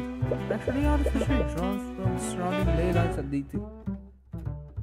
Actually? I didn't ask what science lesson cut noise. The way artificery got these folks. The Arcane cell broke and they haven't had powerful boots. Yep. Nothing can beat good old oil and flame.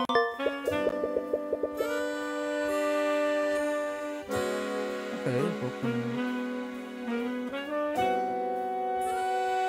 Oh, the painting. The painting of an old man and some text next to it. The Solomon Daglian, legendary practitioner of the arcane arts, mysteriously disappeared one day. It is rumored that he was developing a formula for a new transmutation spell. However, he was reckless in casting the spell and Daglian quickly lost control of its magic. His body was never found, and speculate that he didn't actually die during the accident, but if that is true, where did he end up? I think a cautionary tale against using magic. What is this? A painting of the man in the suit. There's some text on. Why is Uncle Sam here? Adam Evely, politician of the pediatric. I thought this guy is some kind of politician from one of those nations west of here. I've heard it's pretty much a shoo-in pawn to win whatever election they have going there. An election? Was we not studying democracy was the revolution? Broken bottle. The label has lotus shoes on it. I don't know how that ran before. Must be foreign. Oh. Get a bottle of lotus juice has been added to the notes. There's a chalk outline of the person on the ground. This is probably where Finha died. The outline matches the character the Inquisition took. Nothing seems out of place here.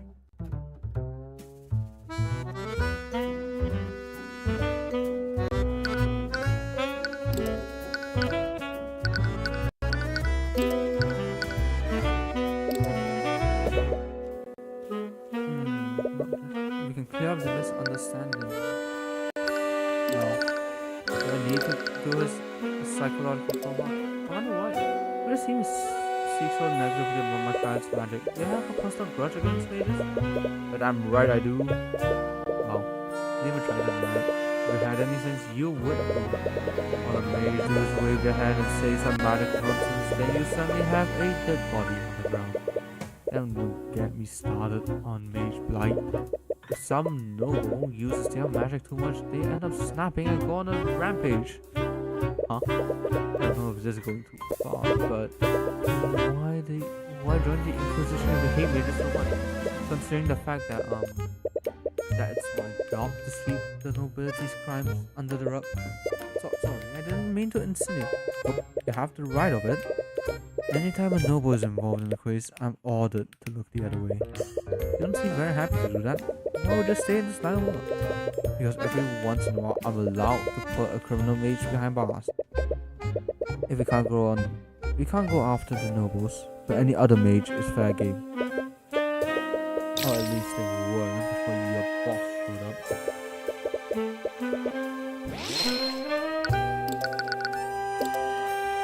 What is the Arcane Inquisition do? Trying to pick a fight with me? No, I'm genuinely curious. I'm sure you already know, but us Inquisitors investigate crimes that involve magic. Do crimes like this happen often? Nah, maybe once in a blue moon. Makes sense? Most mages are nobility after all. Even if they're untouchable, they don't make a habit of getting into trouble with the law. Must have an easy job then. Got that right. Doesn't seem happy about having an easy job, but okay. Let's talk about Ruby. After something happened between you and Miss Timor. What are you, her lackey or something? No, actually she's my guardian. Uh-oh, I didn't know she even had it. Look, kid, I don't know what the deal is between you two, but no good will ever come associating with her. This is about the rumors, isn't it? Throughout the years, there have been several insidious rumors surrounding Miss Kimura. She's been accused of forgery, blackmail, and all manner of illegal activities. There's clearly misinformation spread by the nobility to discredit her. She's always been fine with it, but you can't help but get angry on her behalf. It's more than just rumors. I've seen it for myself. The woman is evil, kid. She defends mages who don't have the protection of the nobility. She's not evil, she's a hero. Yeah, whatever.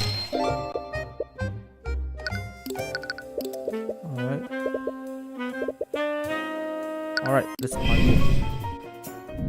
Let's argue with him. Alright, old man. What's up with ya? I know exactly what my problem is. I saw who you work for. I have to spell it out for you. Oh, does your boss not tell you? What should I say? Eloquations and arguments are not always fought using arguments. Sometimes you need allocute to convince your opponent that their claim is wrong. And when prompted for an elocution, choose one of the three possible responses. The correct response can be gleaned from reading your opponent's psychological profile. I wonder why he's stubborn in his ways. He seems to have a grudge against Ruby Tamora and react negatively if you try to defend her. However, he respects if you defend yourself against personal attacks. You have no right to throw baseless accusations of me or Miss Tamora. Because of what Miss Tamora has done, I'm the one heading this case. Doesn't matter what you feel about me or Mr. Tamora. What matters is that my client deserves a fair trial representation.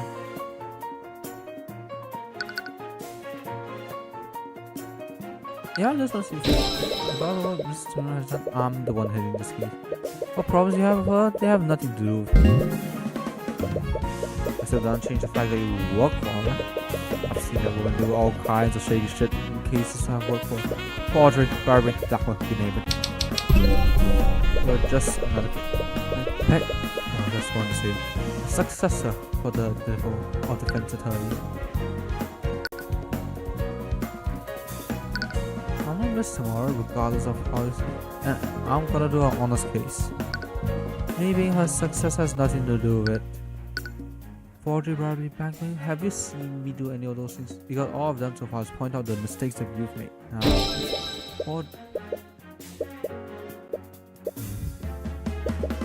Kid, I'd like nothing more than to believe you.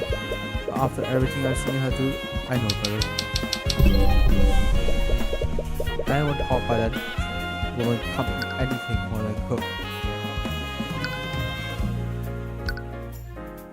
You have no proof that she's a cook, and you can't, and you sure don't have proof that I'm one either. Right now, I'm just a defense attorney asking you for information. Nothing that I've done has given you any reason to suspect me. Oh, and his health didn't drop all the way though. So, but just want some info, right? Yes, that's what I'm asking for. Alright, I'll answer your questions. Just don't make me regret this. You successfully persuaded Aurum. Awesome. Let's talk about his mistake. Can't believe you made such an obvious mistake during your investigation. Oh, shut it with that. I've already gotten a year for stealing about that mess. Now you don't have to worry about me mucking things up. He was basically taking over the entire investigation. Wait, does she have the authority to do that? Normally she wouldn't, but I know better than to go against orders from a novel. Right, that's definitely a strange power dynamic. Honestly, that goes sweet and such a details. If I had my memory, draw a scale map. Knock yourself out. I don't know how much you're good, do you? Ah, the grid. Let's talk about stealing. Huh? That is prosecuted stealing first up. That's a pretty tandem if that's true. Paying my ass what she is. That damn normal company here telling me how to do my job. Honestly, I have no idea what she's doing. Does she know the noble house? That's pretty powerful mage. Ha! Powerful is an understatement. Any one of the stealers could turn this entire town into a grass crater. What? There's no way that's true, right? Hey. That's what spellcasters be, man. That happens to be what spellcasters do.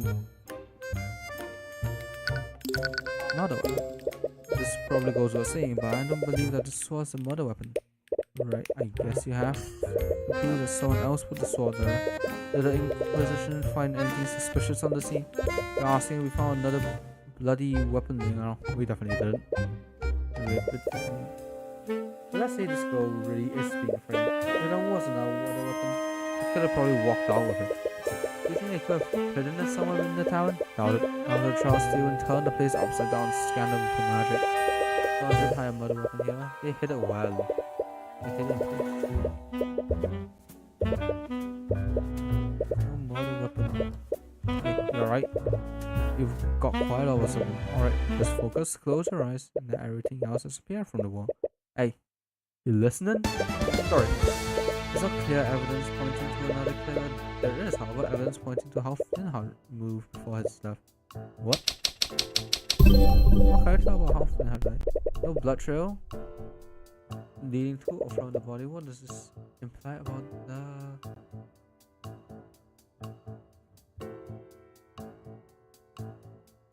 My guy didn't move.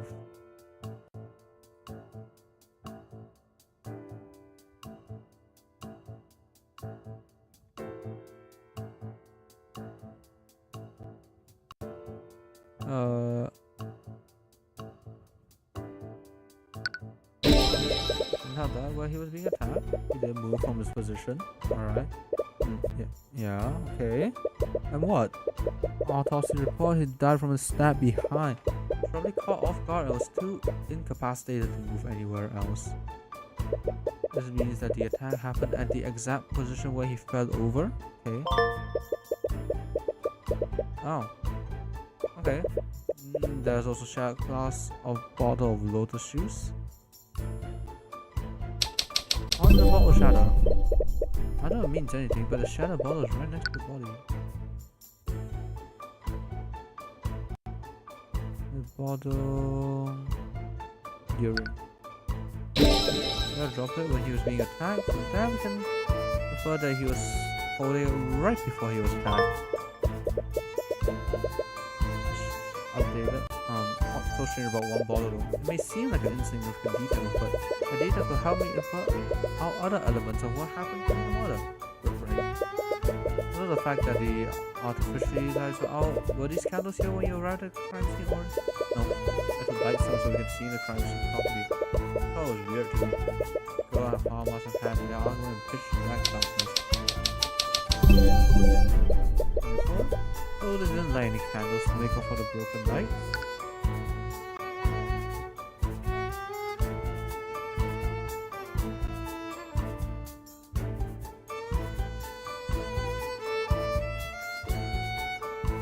There was no witnesses.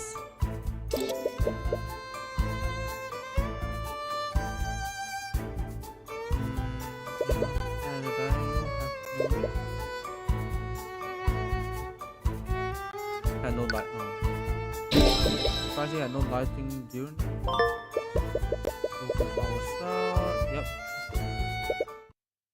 The argument the sinners must have had was Flintheart must have been spontaneous. They weren't planning to have a conversation in this room. This darkness Flintheart wouldn't have a lot of visibility. He was stared from behind, probably didn't see it coming. He was clearly surprised and probably in too much shock to run away. The ball may seem insignificant, but he was holding it when he was attacked. Maybe pouring his drink for himself, or maybe it was for a visitor. Either way, the assailant must have been unseen by Flintheart. Yet, how the assailant attacked him from his blind spot where his back was turned. Why would his back be turned though? Was he distracted by something? Get! What? What was that all about? Sorry. Sometimes I get lost in my own thoughts. Yeah, well, cut it out. You're freaking me out. Right.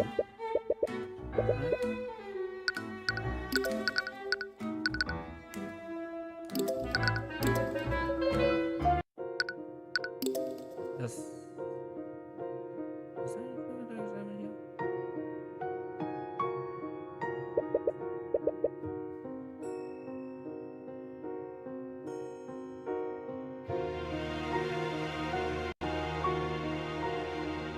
Okay, let's move to the barracks. Return to the captain. Let me despair.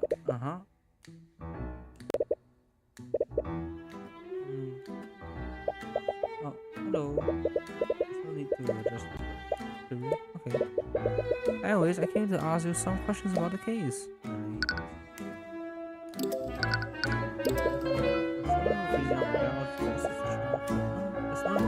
You did great. But I still don't understand though. What are the traces of magic on his body? Right, those traces of magic are on the sword and the body. Other traces are particles of magical residue that left behind when the mage casts a spell in the for 48 hours and gives a rough timeline of where the spell is cast. You cast mage spell on the sword that did. I cast it when I trained in the morning. Did the trace of my leave the magical trace? No. Magical traces come from the physical. So to leave a trace, it has to be active when physical contact is made. Really? What does that mean then? Whatever killed your father had a transmutation spell active on it at the time. The magical trace on your sword is just an unlucky coincidence. I believe this.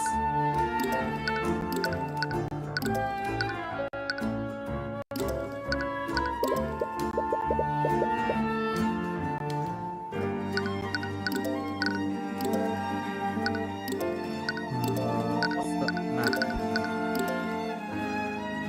5 feet by 5 feet. Let's talk about. I like how you say you should bring up that unnecessary, but I know this was a difficult after everything that's happened. No, Okay. Is it? Alright. Listen close. You were saying no right now. I was adopted. But even though I didn't have the blood, they treated me as I did. You left me voice are undead.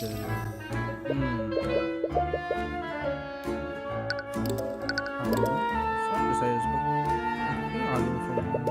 Tell me about what happened. As far as I can remember, my dad hated mages.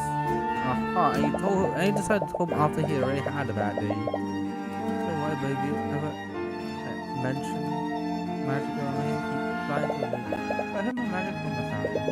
But why would learn magic in the first place? He really wanted to. He could have gone the whole life without using it. This is our town was close. My family's doing a lot of it. He said to be a mercenary. He used magic to our hospital. We're just finding it. So people pay a lot for so can use magic.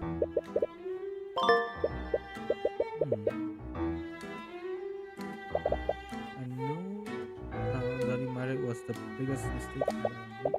That night, my dad found my spell compendium. He confronted me about it. I finally came to him. That's when he flew into another one of his dreams. Showed up me, told me I betrayed him and his family. I'm sorry.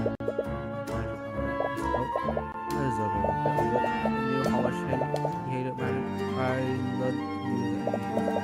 He showed me so much love and I just rid all of it. Say that? Still not it. No, see it.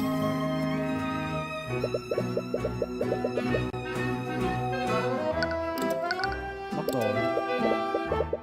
Oh, there's a long hall behind this. At the end of the hall. Because the hall is special already, but I just want to investigate the picture. Oh no, at the end of the hallway. I think that's my room. I know how you get in there.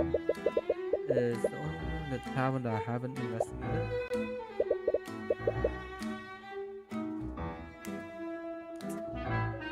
Sus.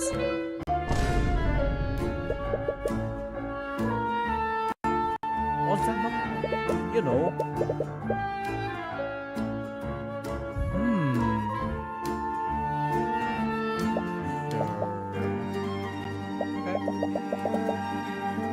Why do you have to keep the guards sure as hell didn't do a great job of making sure she didn't have anything on her then.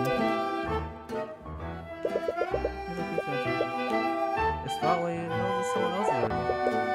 I've already told you knights everything that I know. Oh, sir. That's just attorney. I am. Who are you? A rookie. I'm Jabi.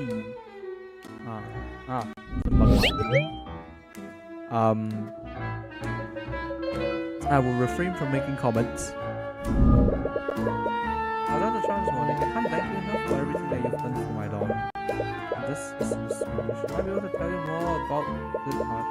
About that, you might have asked some questions about my investigation. Of course, I'll do anything to help. No fancy with custom Mickey. She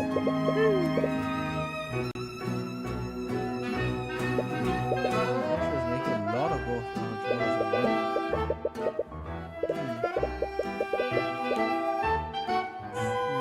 Mark is a pretty dangerous shop with all the another painting. Some sort of aquatic. It's like an axolotl. Supposedly Madeline thing.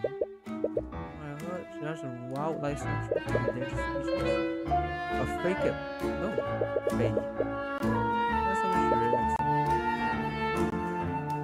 it's fake, isn't it?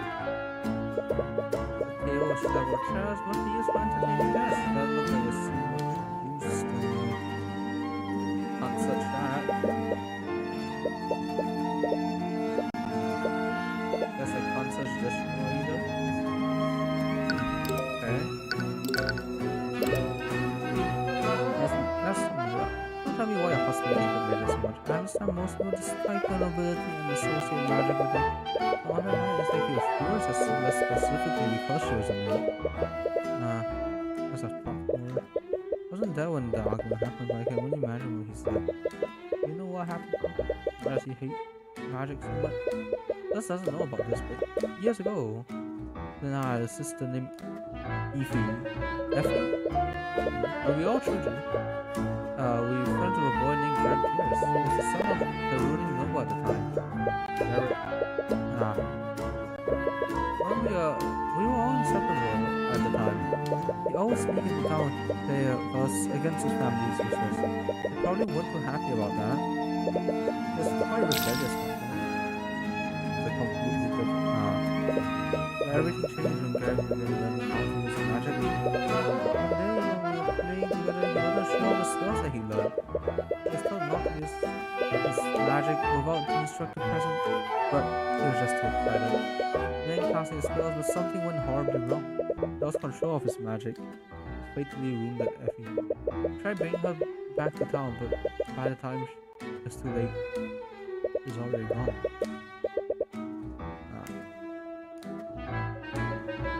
Not that. Bad accident. That must have been traumatizing for all of you. Next day, the Arcane Inquisitor came to investigate what happened. House Spears used their connections to cover up what happened.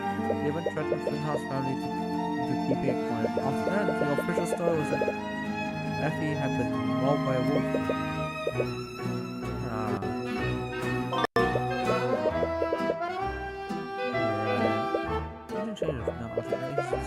Speaking out against the nobility. Eventually, he started hosting rallies in his very tavern. Each night, more and more people would begin listening to his words and joining his cause. The number of people that he got under his banner, was terrifying. There was even talk of an outright revolution against the king. Sheesh. A revolutionary he was.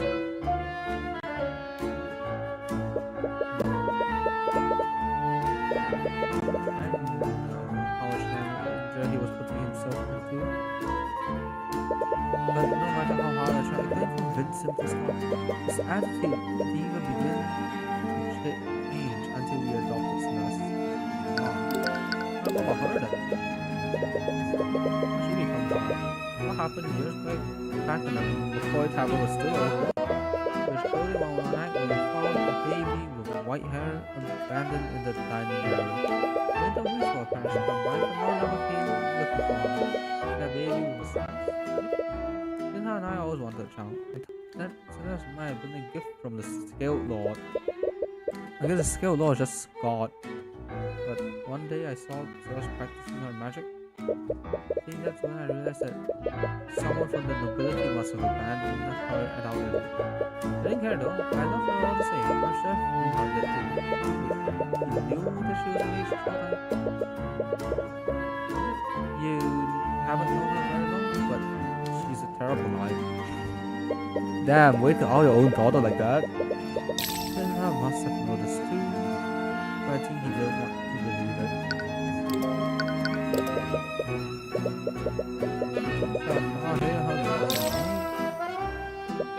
There's no way he would ever feel. Oh, okay. Loved her more than anything. When I wanted to, nothing would change that. This was the world when we got her. It was the first time in decades I've seen him genuinely happy. You want to hear a story? That's a just returned from the shower. She will stop talking about this foreign drink that she loved. It was called lotus juice. He did everything he could to have a ship. That's why he had a bottle. Brought in a bunch of favors with some of his revolutionary friends. But in the end, he was only able to get a single bottle of it.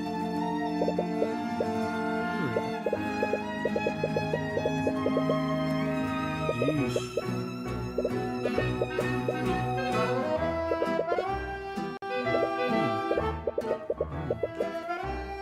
Oh, man. This was surprised her a bit and he died.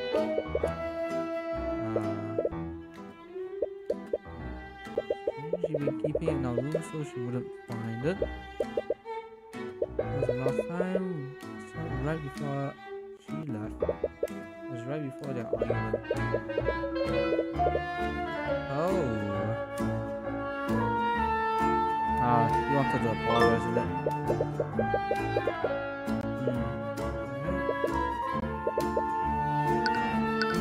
Okay, we need to talk to her again. Oh, but you forgot something? She got something about. But is there something about I love and everything about her? Don't think that's true. Your pops love gets less in the last moments.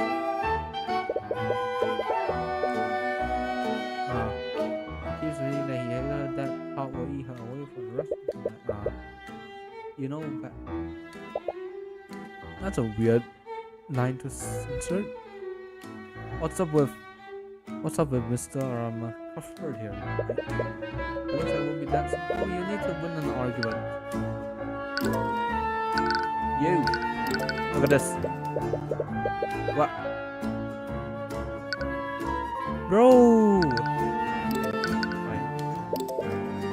Let's believe that for the time being, but after seeing them together and learning about them, we know that can't possibly be true. Let's be convinced of that. Yes. What better way to make someone feel better than arguing with them? Everyone knows how I hate it, maybe. There's no reason behind it. What is it? How to say bad. I don't know if it's time to say this, but there's no reason why I hate it that so much. She was tragically killed by a leash that she took. When did she talk to her mom about this? Wait, probably didn't see her mom. Trying to kill my leash that she was doing this when he has such an intense hatred. They never told you? Don't change anything?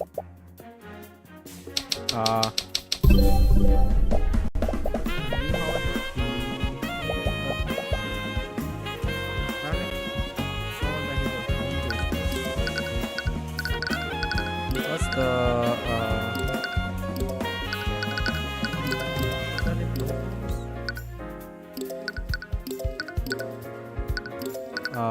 wait, what's this? Selfish.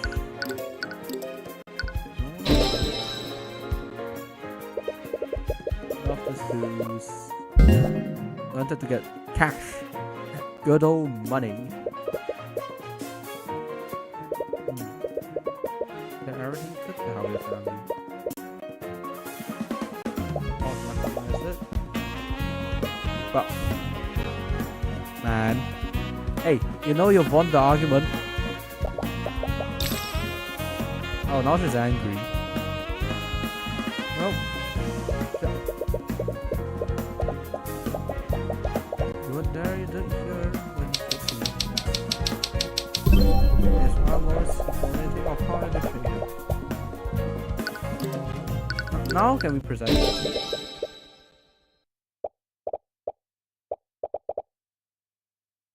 Bottle of lotus juice in it.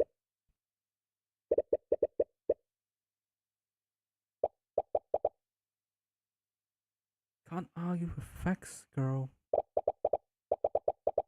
You can't. No one sells a Wyvern guard. The house knew how much he loved this drink. Called in quite a few fairs just so he could have it imported.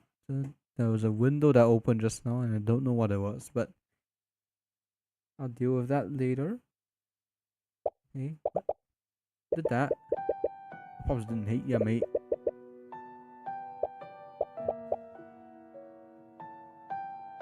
You see, here's a part where you just you let her go through the stages. You see, right here. Denial, right here. You just have to let her go through all that. We did that as before. Sure, you never had done that if you knew. Bro, you should know you're a bad liar, right? You barely know him. How could you know how he felt? Don't you think that I want to? You see, Niall Right there. I know the truth. You never. Yeah. It's not just the fact that it's also where the bottle was when it was shattered. The mother said that the bottle was stored in her room before your argument. I found the bottle in the lobby where his body was. Ran to him right before I went looking for you. He was going upstairs with me. I can only mean one thing. I went to take the bottle after the argument. I think you can figure that one for yourself, girl.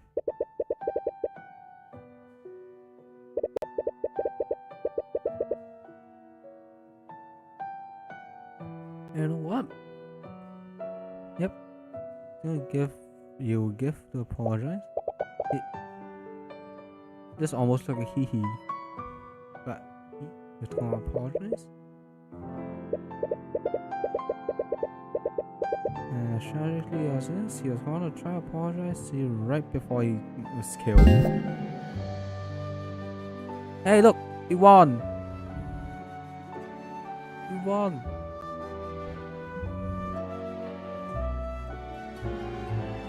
Look good.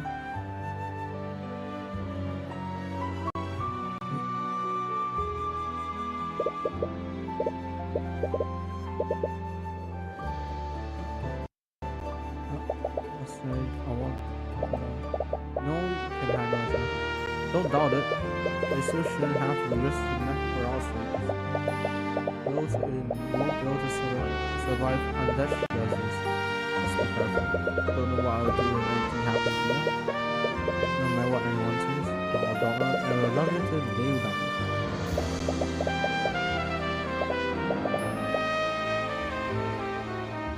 Alright, see now you let her go through the let her get all the way to acceptance. Also is it the best time to do it before a big trial? I have to ask.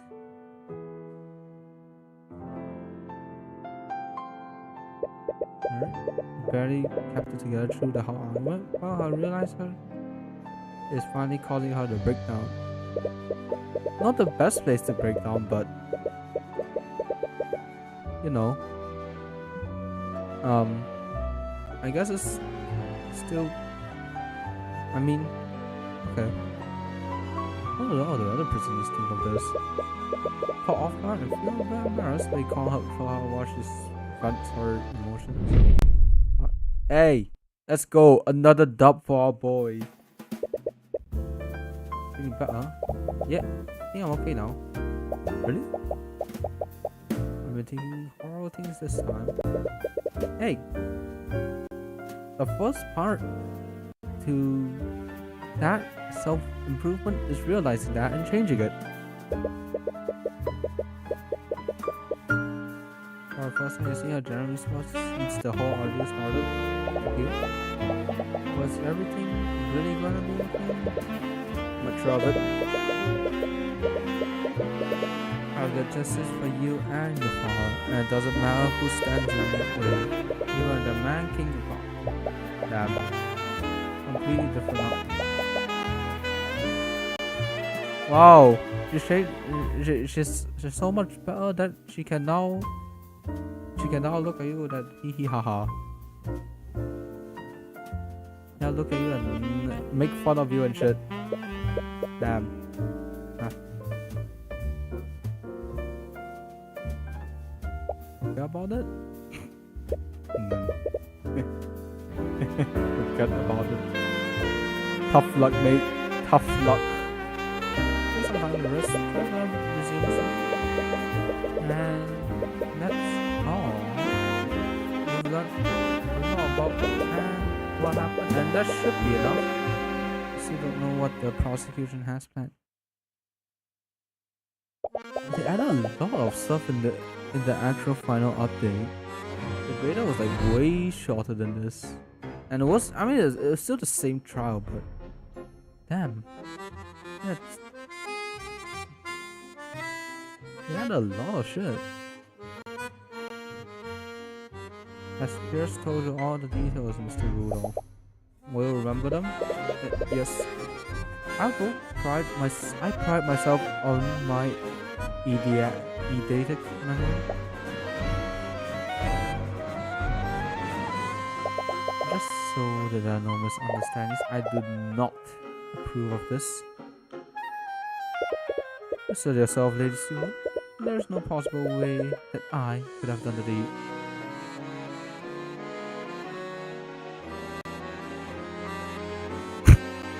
Okay. It has to be that bastard child. I don't know what sort of trick Ruby tomorrow might pull tomorrow. Just see that as a way of securing for Frederick. Man, she seems uneasy about it. Oh damn, her team slaps. Her team slaps, man.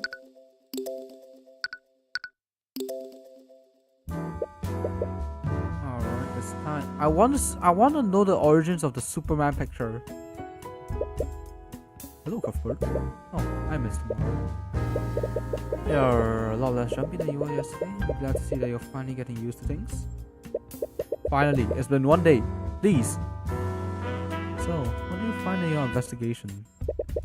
Tell me some more about everything you've learned over your investigation. There are a lot of clues that point to what actually happened.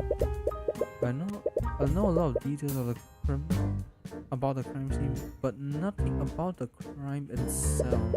This means I'll have to rely solely on pointing out contradictions in the witnesses' testimonies. I mean, isn't his job kind of to, you know, prove that she did not do it, not prove someone else did it? I mean, that's one way of doing it, but doesn't he just have to prove that she's not guilty, and the prosecution proves that she is? Isn't that the primary thing? I mean, you're more than enough to say that she ain't, right? You reacted to the prosecution's move as a valid strategy. See, I think it was a miracle that you got the Commander corporate review at all.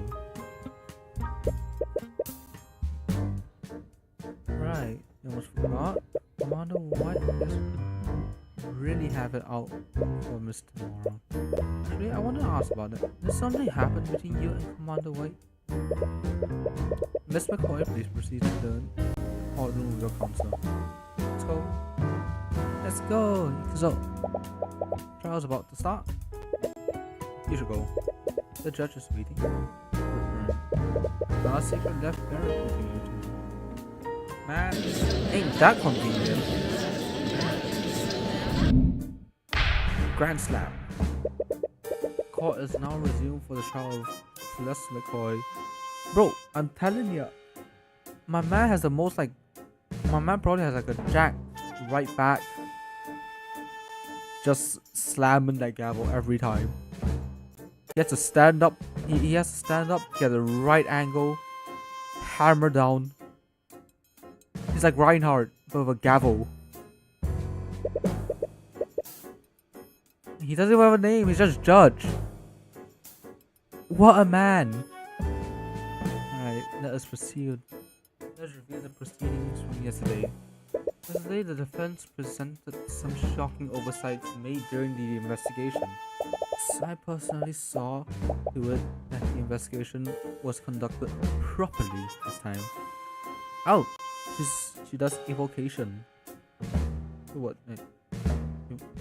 Evocation just is talking and stuff happens, right? I guess. I suppose that it puts my mind to ease. At yesterday's trial, we found an inconsistency between the crime scene photo and the autopsy report. Because of this, the defense tried to push the following narrative: that a third party must have interfered with the crime scene to frame the defendant. However, the prosecution has discovered another explanation. Because of that, the individual who discovered the body would like to testify as to what he saw that night. Man, Arcane is really fancy. This eyewitness account will clear up what actually happened. I think it was my understanding that the individual in question wanted to remain anonymous. Supposedly, this witness was within the gallery of the trial yesterday. After yesterday's proceeding, he felt that he couldn't stay silent any longer. That's bad. Why would a witness change his mind like that? Steven persuade him, or is something else happening here? Very well. Let's hear this. Let's hear from this witness. Witness, please state your name and occupation for the court. My name is Rice Reginald Rudolph. I am a chauffeur of the equine variety. I'm terribly sorry. I'm familiar with that profession. It means to say that he's a carriage driver. Oh, I see. My man has a way of laying it up. This, you know what? Okay. I like that. Using the haha fancy words to make yourself sound more haha fancy than you are. Alright. I see you. But in any case, it's my understanding that you found the body. Am I correct, Mr. Rudolph? Rudolph appears to be writing something in a notebook. He writes with incredible speed. He only touches the paper for maybe a second before his feet and type it. Damn! Must have some fast hands. Rudolph? Ah, forgive me. I was merely taking notes on the people in this room. Taking notes? The witness has a certain compulsion to keep a record of every event that he witnesses. I see. And I assume we will receive an accurate testimony of how you found the body. Actually, I witnessed much more than that. I saw the crime as it was being committed. I wrote down everything that I saw. What? That is quite the claim.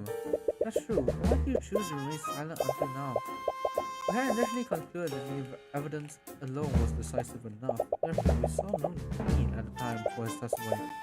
However, those circumstances clearly changed during yesterday's trial. There's no way the prosecution wouldn't leverage eyewitness testimony from the start.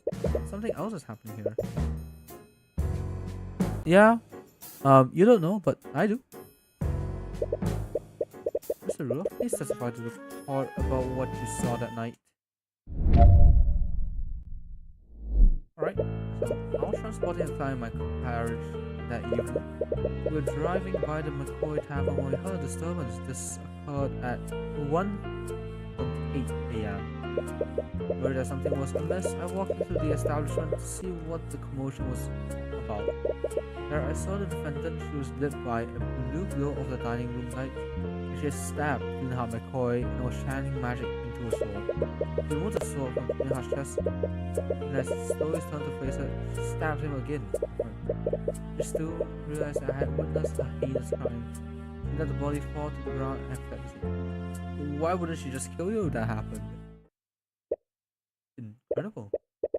A verdict occurred as the witness described. I see no room for further debate. Of course, the evidence has always been irrefutable. I don't remember seeing him when you left to look for Celeste, but it was pretty dark. Celeste, do you see this man that night? No, this is my first time meeting him. I didn't see him when I ran out of the tavern that night, so he has to be lying. Does that mean he's the one who killed my dad? Not quite.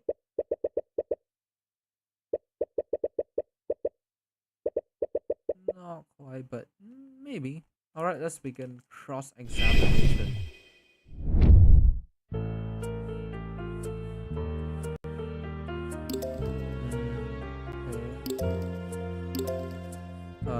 Blue glow, right?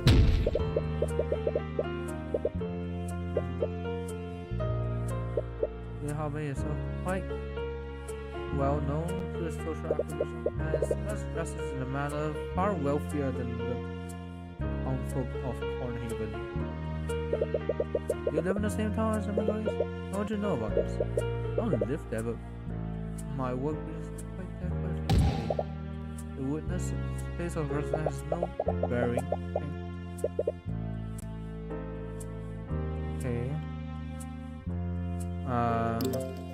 Lit by blue glow of dining room lights. There were no dining room lights, mate. Objection! Mr. Rudolph, you testified that you saw my client murdering the victim, and you supposedly saw her casting magic while doing so. Yes, I could never forget such a grisly sight. The moment was burned into my memory. You lie as naturally as you breathe. No, n- n- nothing to be ashamed of, but it's funny that you say that though,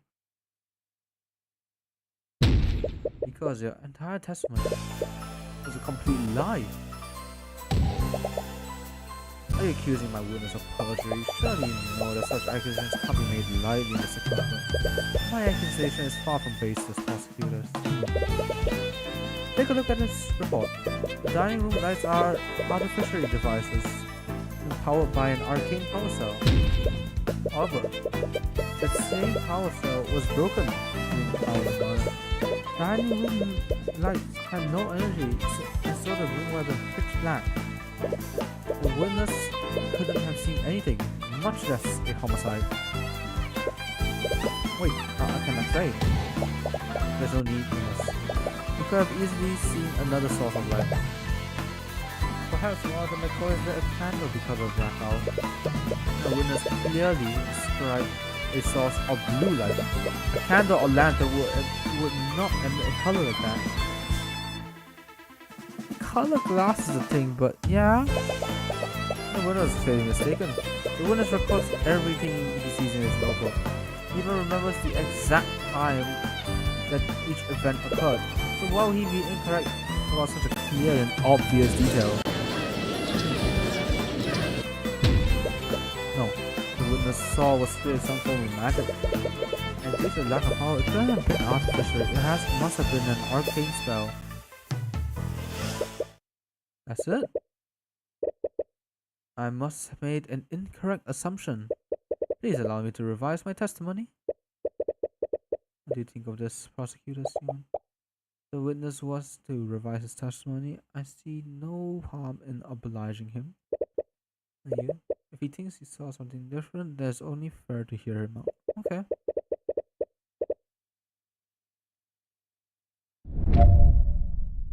Alright, what's your due testimony, Mr. Rice? Oh, double time. Okay. I don't know. Yesterday, it revealed that Flinthouse was still using magic. I must have seen Flinthouse's daughter channeling a magic spell. The spell was from Mage Blade, right? That's it. The blue glow that must have been created by Mage Blade. See. So the blue light that you saw came from the defendant's magic. Mr. Cuthbert, you may proceed with the cross-examination.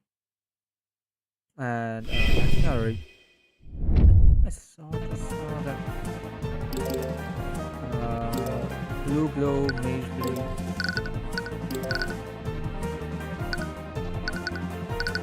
Present this. Objection! It's clear that the witness testimony is contradictory, and this piece of evidence. Oh, I fail to see how that proves anything. It's right. Wait, what the? You don't sound so sure. I wasn't sure of it. I remember he was skilled with magic. It's hard to believe that I didn't realize magic was being used when I saw on screen. Was not it. Let's keep saying lie after lie. I don't call him mistake. I'm sure it's just me. It's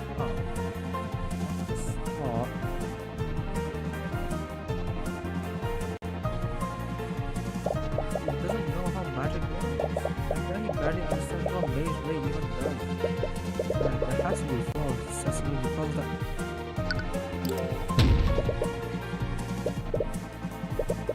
Wait. What's that?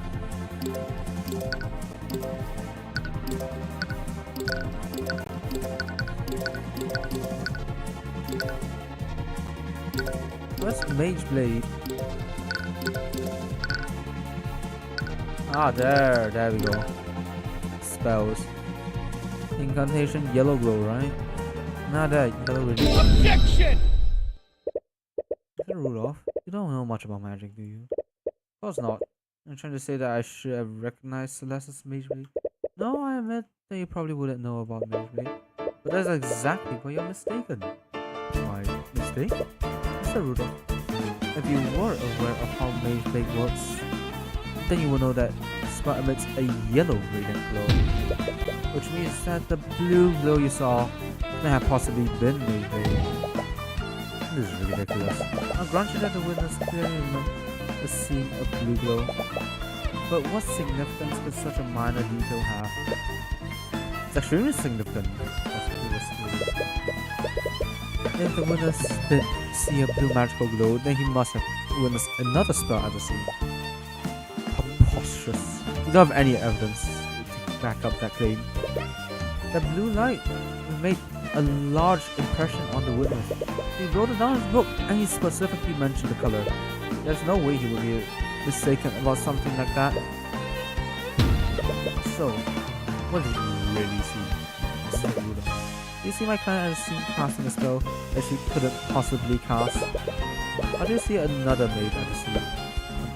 Well, Your Honor, the defense has no right to accuse witnesses like this. The witness, my bad. Let me remind you that perjury is a crime, Mr. Rudolph. If you are found to have lied in your testimony, you will be prosecuted. No, wait, please. Now, that's quite enough of that. Oh, this lad steps down from the gallery and walks to the witness stand. He's breaking every possible rule in the book, but no one stops him. The bailiff looks to the judge nervously, but the judge just narrows his eyes and carefully watches Pierce. Pierce, meanwhile, shoves the still flustered Rudolph off the stand and begins addressing the courtroom. What's he even doing here? I will not stand by while you harass a servant. Pierce, we discussed this. There is no need for you to take the stand. And what did they discuss? Nonsense. I have nothing to hide.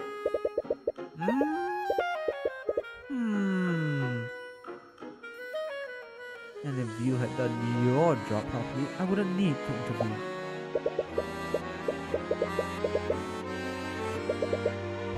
What is the meaning of this mystery? Who is this man? This is Garrick Pierce, Your Honor. That is Lord Garrick Pierce to you, Steward. I am the honorable heir to the Pierce noble house. In any case, I must apologize. I'm afraid these misunderstandings are entirely my fault. What do you mean? You see, Rudolph wasn't the one who witnessed the crime that fateful night. It was me. I was the one who witnessed the crime. I had my driver report the body so I could remain anonymous. What? You saying that you had Rudolph lie for you? I simply stated him what I saw and had him repeat that to law enforcement. It simply wouldn't do for a member of nobility to appear publicly in court. Lord Pierce, regardless of your intentions, it is a very clear act of perjury.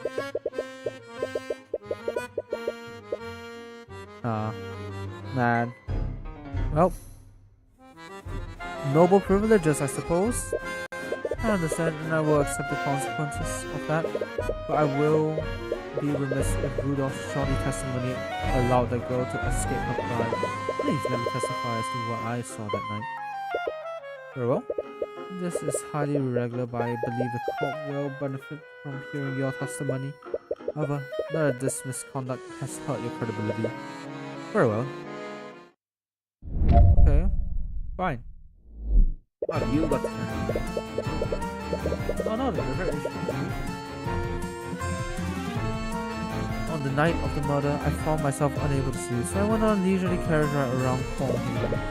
I happened to be passing by the McCoy Tavern when I heard a loud commotion in the building. Curious, I stopped my carriage and took a simple step inside the establishment. Then I saw the scene inside. I saw the defendant stabbing the poor man twice with a sword. Oh, my bad. Garrick Pierce is a member of the nobility. That means that he's probably a mage, right? And he's the only other mage that was there that night. Does that mean no doubt about it? He's the only person who could have left a trace of transmutation on that body. He has to be the maid we're looking for. Mm, Hmm. Don't worry. Focus on taking him down. My man's aim has shifted, but okay.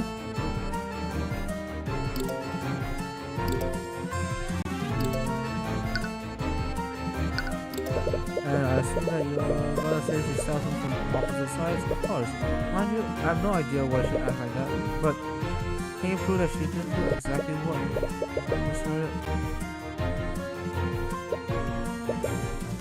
there has to be light somewhere. He says that he stood at the entrance the entire time. Okay. Took a single step in the establishment. Your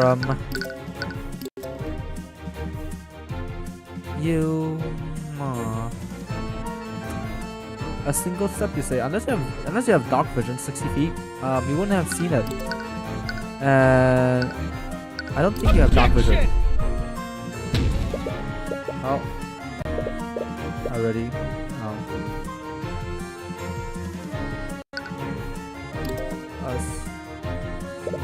If he was at the tavern entrance, it would mean he was here. And saw the thing on the tavern entrance. It's quite dark considering the lights were operational. Even if I was using rage at the time. Bottom of the detail. You can see what happened, so I used my light magic to illuminate the scene. Use magic at the crime scene. I'm really conjure a blue light to illuminate the scene. Same blue light must be what my driver has seen. If I hadn't used the scene, you would have seen the blue light with the hammer. That's a very detailed part of the testimony. That makes a lot of sense to me, I know. It's socially so I will be strange because lying about that. Anyways, what spell do you use to illuminate the crime scene? Conjure light.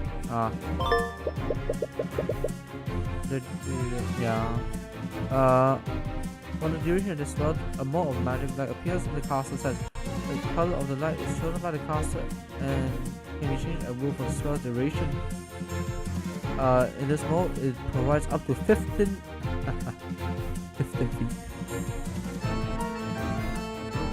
15 feet of light. Alright. I'd like the spell companion to be added to the record. Okay. I see no reason to invade a witness's privacy over a trivial elimination spell. I agree that the defense would need a stronger reason to require for the requisition of the witness's spell companion. Thank you, Your Honor. Your wisdom is truly fitting of your stature. Shut up.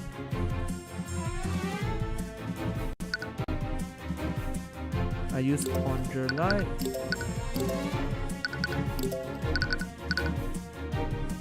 15 feet. The updated map. Objection! There we go. Instead of light illumination from Tower's entrance, and you only took a single step. Of course, remember it very clearly. I stood only at the entrance. In that case, I'd like for you to take a look at the map of the tavern. If we take a look at this map, we'll place you right here. Right here. 15 feet, 1, 2, 3. 3 squares.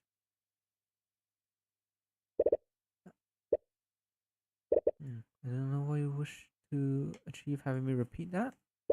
Well, I find it interesting that you illuminated the crime scene from all the way back there. Considering Conjure Light only illuminates an area of 15 feet. My man, you forgot your own spells. Damn. That's crazy, yo. The spell's range is irrelevant. We've already established that the victim will have been eliminated using Mage Blade. During his testimony, Lord Pierce clearly stated he couldn't see what was happening. That's why he casted Conjure Light in the first place. However, Conjure Light doesn't work like a normal sort of light. It only provides illumination up to 50 feet of the castle. He can't stay at the entrance. His spell wouldn't have done anything to help illuminate the city. What does this mean? Oh, Pierce. Did you illuminate the scene or not? I can answer that question for you, Your Honor. Oh, Pierce did illuminate the scene at that time. he illuminated it because he was standing right where it happened. Cuthbert, are you trying to say that Lopez is that close to where the murder occurred? How would that be possible? Well, there's only one way the scenario will make sense, Your Honor. That would be if Jack Pierce was the one who murdered from Harvey Coles. Hold on for a moment. This is absurd. Could have easily used a different spell to illuminate the room. And which spell would that be, Pierce? The name escapes me. Not sure which one. It was now that I think about it. You idiot. Well, maybe we can figure it out together. When you relinquish your spell companion to the court. This is a clear violation of my privacy. 7. Why aren't you objecting to this? If you had listened to my instructions, you wouldn't be in this situation. You made your own bed, man, she's just forgotten about her job. This ain't even her. She's not paid enough for this.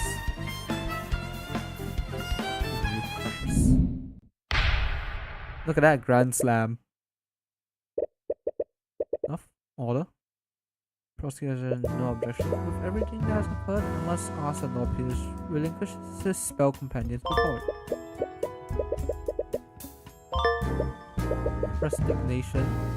Oh.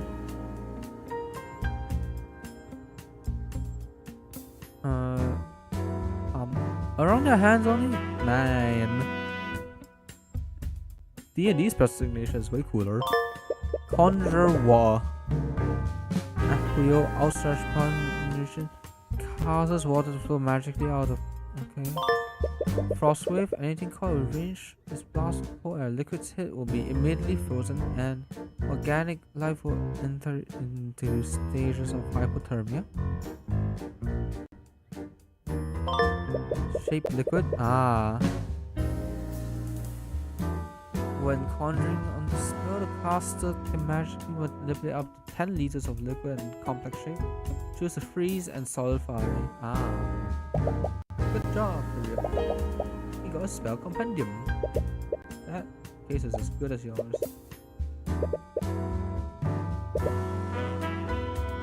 You won't like that happen just to spite.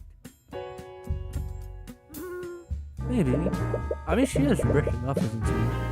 She doesn't need to win the case. Underlight is the only thing that he could cast a share of blue light. This renders his testimony and many statements false. You practically hear him grinding his teeth. Your Honor, Lord Pierce could have very well been the suspect in the murder of Wilhelm McCoy. The defense argued that this presents enough reasonable doubt to acquit the defendant. I acknowledge that Lord Pierce's actions are quite suspect. However, I will not pass a verdict just yet. There's much more we need to learn. But that's not how it works. To prove that there's reasonable doubt, there should be enough to acquit me, right? In a normal case, yeah, maybe. But this is different. The public won't accept a unsolved homicide involving magic. As we can unequivocally prove your innocence, the court will keep drawing out this case. But it's not. No, it ain't. Our cause doesn't exist to exact justice. Is that so that the kingdom can save face? No. The court will be suspending the trial process until further notice. This until Lord Pierce can be investigated as a possible suspect. Objection!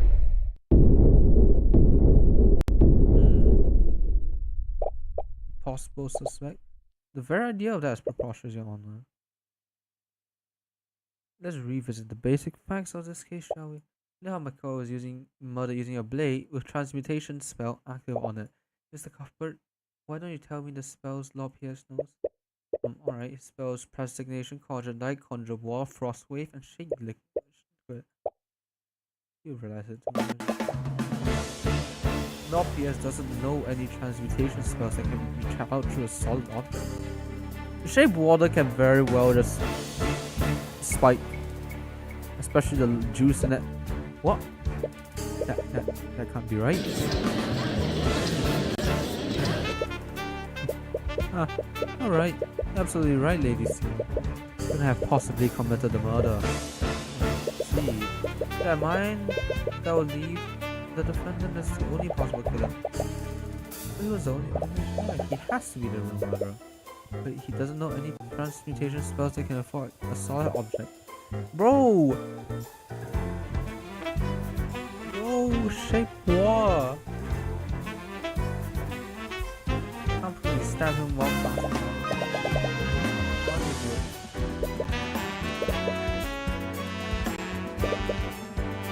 No, that can affect his blade, but... Oh, another grand slam?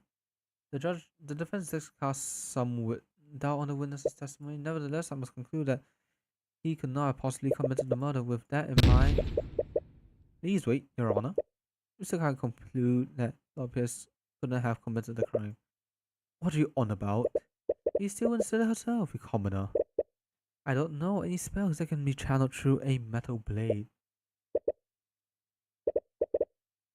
You didn't use a metal blade? Simple. What nonsense is this? The autopsy report clearly states that the wound was created used by a blade. If he didn't channel the match with a blade, how could he possibly commit the crime? Hey, blades don't have to be metal. Hey, there are some obsidian blades. And very sharp. Don't play with obsidian blades. Ceramic blades are also a thing. So yeah. And then there's a whole channel on YouTube who just makes blades out of anything. So yeah, it doesn't have to be metal. Your claim seems quite contrary to the facts thus far, Mr. Cuthbert. What spell did he use? Simple. That's conjuration. That one. Shape liquid. You see, Your Honor. Garrick Pierce didn't kill the victim using a sword. He killed him with an object shaped exactly like a sword. Huh? I'm afraid I don't quite understand, Mr. I'd like for the court to take a look at Lord Pierce's circumpendium. Garrick Pierce knows a seemingly insignificant spell called Shape Liquid. With it, he can control body water and shape it into any complex shape he wants.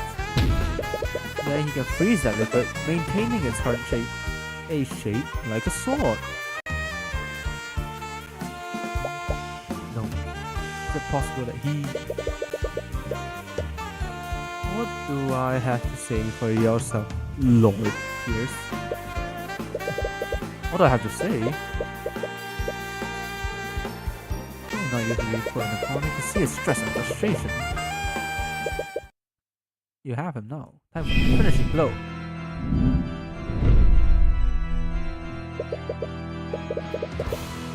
My guy is going fatality on this bad. I'll tell you exactly what I have to see combat. I'm not the one on trial here. We're here because we know that bastard child doesn't know her place. She's just a peasant, yet she done arcane art. And look at what happened. The girl used our holy arts to murder her father in a fit of rage. I saw the murder. Then we literally just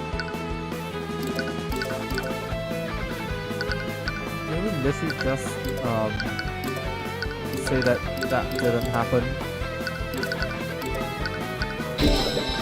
I'm pretty sure how do you say everything? If you recall, you testified when you taking a single step in, and you will have needed to be within 15 feet to see the client. This second, we're gonna keep treading on that aspect. I stepped further into the I kept the detail of my testimony, or because I knew that you used it to cast suspicion on me. What? Lord Pierce. You didn't just keep the detail from the testimony, did you? You testified the opposite. That makes you guilty of committing perjury. No, I'm miserable woman. Perjury?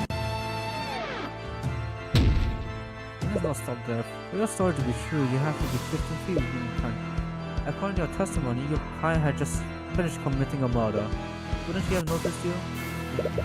If you were that close, then you would surely been standing close enough to apprehend her. So why didn't you? Don't you have a duty to your citizens? Shut up! Shush your dirty peasant mouth. That woman was armed. I had no reason to put my life in danger. I was terrified when I saw her holding that bloody sword. My life was in danger.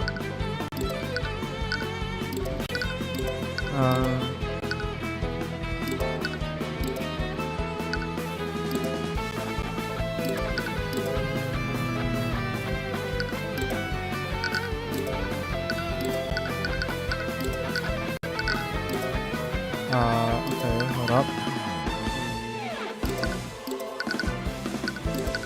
Here. What is it?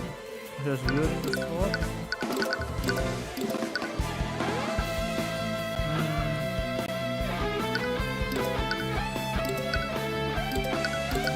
I mean... Oh, she's a bodyguard now, not a mercenary.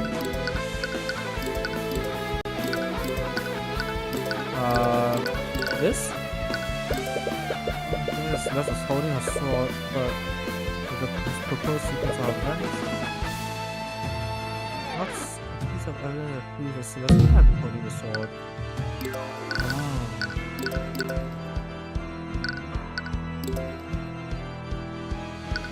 The sword itself? No.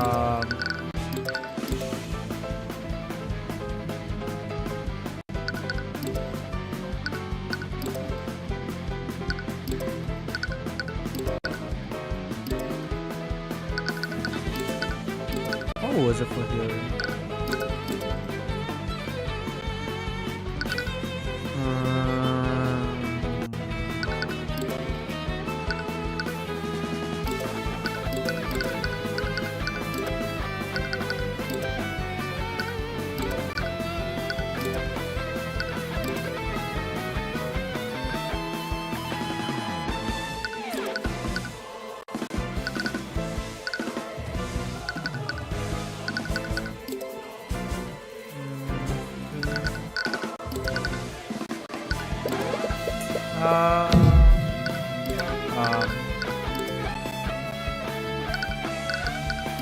Oh wait, incantation just for non.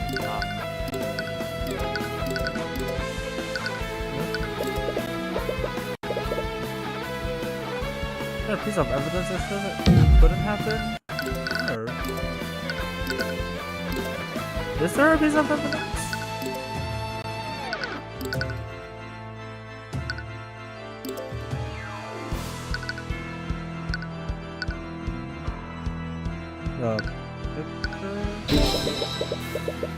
What?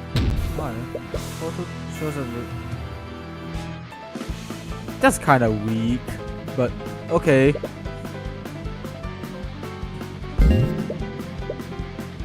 That's not the strongest evidence, but sure.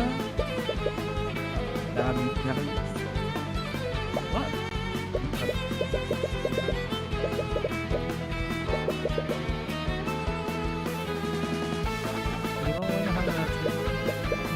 Get yourself together.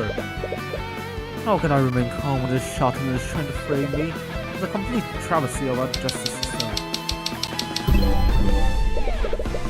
And what do I test with you that you, bro? Talk about justice and you do perjury. Hello? Hello, bro? You don't care about the justice. Here's on the photo, you're objective. So it appears. Where the nature so in shapes and pale. This shot like that is slid into the room, while the remnants of the real murder weapon evaporated. This perfect crime was it. Oh no, he's gone Joker. My apologies, Your Honor. Just I realized something absolutely hilarious. Yeah, he's gone Joker, man. The defense put forward an interesting theory, but there's one problem with it. What's that? I think you say yourself. Just the sword in the room while the remnants of the real murder weapon evaporated. You see, it would have been the perfect time, because any evidence to support that turret would have evaporated with that frozen plate.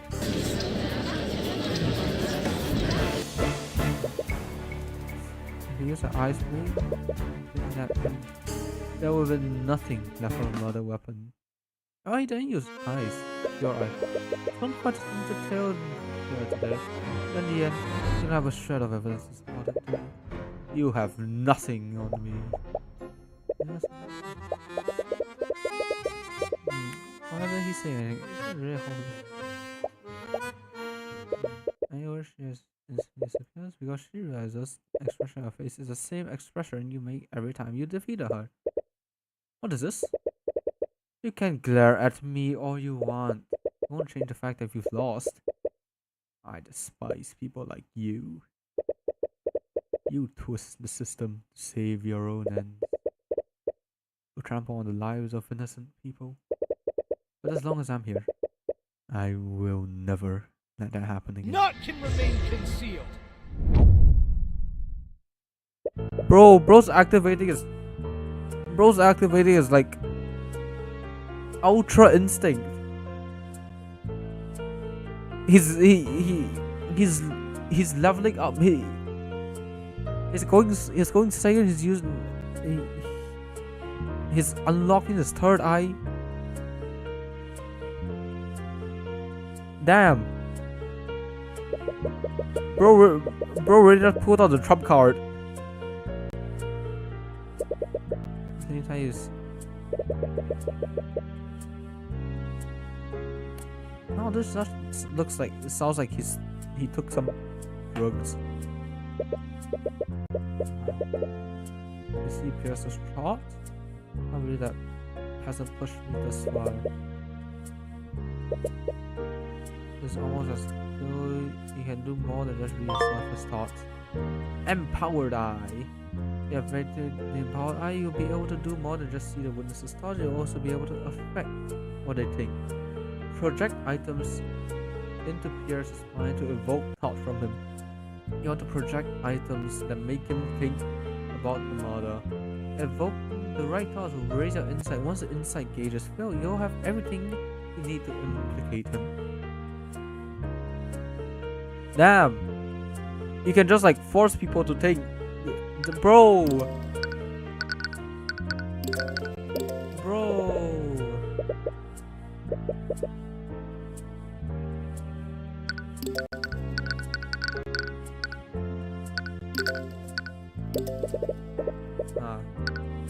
Well, let's just project the spell then. All the trouble I went to. I can't believe the lawyer figured out the spell I used. Oh, no matter, it's not as though there's any evidence to prove I used it. I'm lucky that who had a bottle of water with him.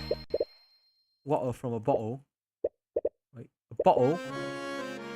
Well then, as riveting as it's been, I believe it's time for me to take my leave. Now, wait a minute, Pierce. What is it now, you rat? I'll say it as many times as you need to hear. There is no evidence of a liquefied weapon at the crime scene. Alright, Pierce. If you dare use shaped liquid on a body of water, the murder weapon evaporated entirely. You finally gotten the fact through your ticket. Bravo! But let's not get ahead of ourselves, Pierce. What if you didn't use shaped liquid on a body of water? What if it was another type of liquid? What are you going on about? Pierce, shaped liquid doesn't just work on water. It works on all types of liquid. This shadow bottle contained the liquid they cast the spell on, didn't it? That bottle. Yes, I found the shadow bottle on the ground near the entrance of the McCoy Inn. I wonder what caused it to shatter. You must have decided to use any liquid you could find. Luckily for you, the victim was holding the perfect quantity of liquid in his hands. I wonder, Lord Pierce, if we had someone analyze the broken pieces of this bottle, would we find traces of transmutation magic? Oh, up-tempo. Is this up-tempo?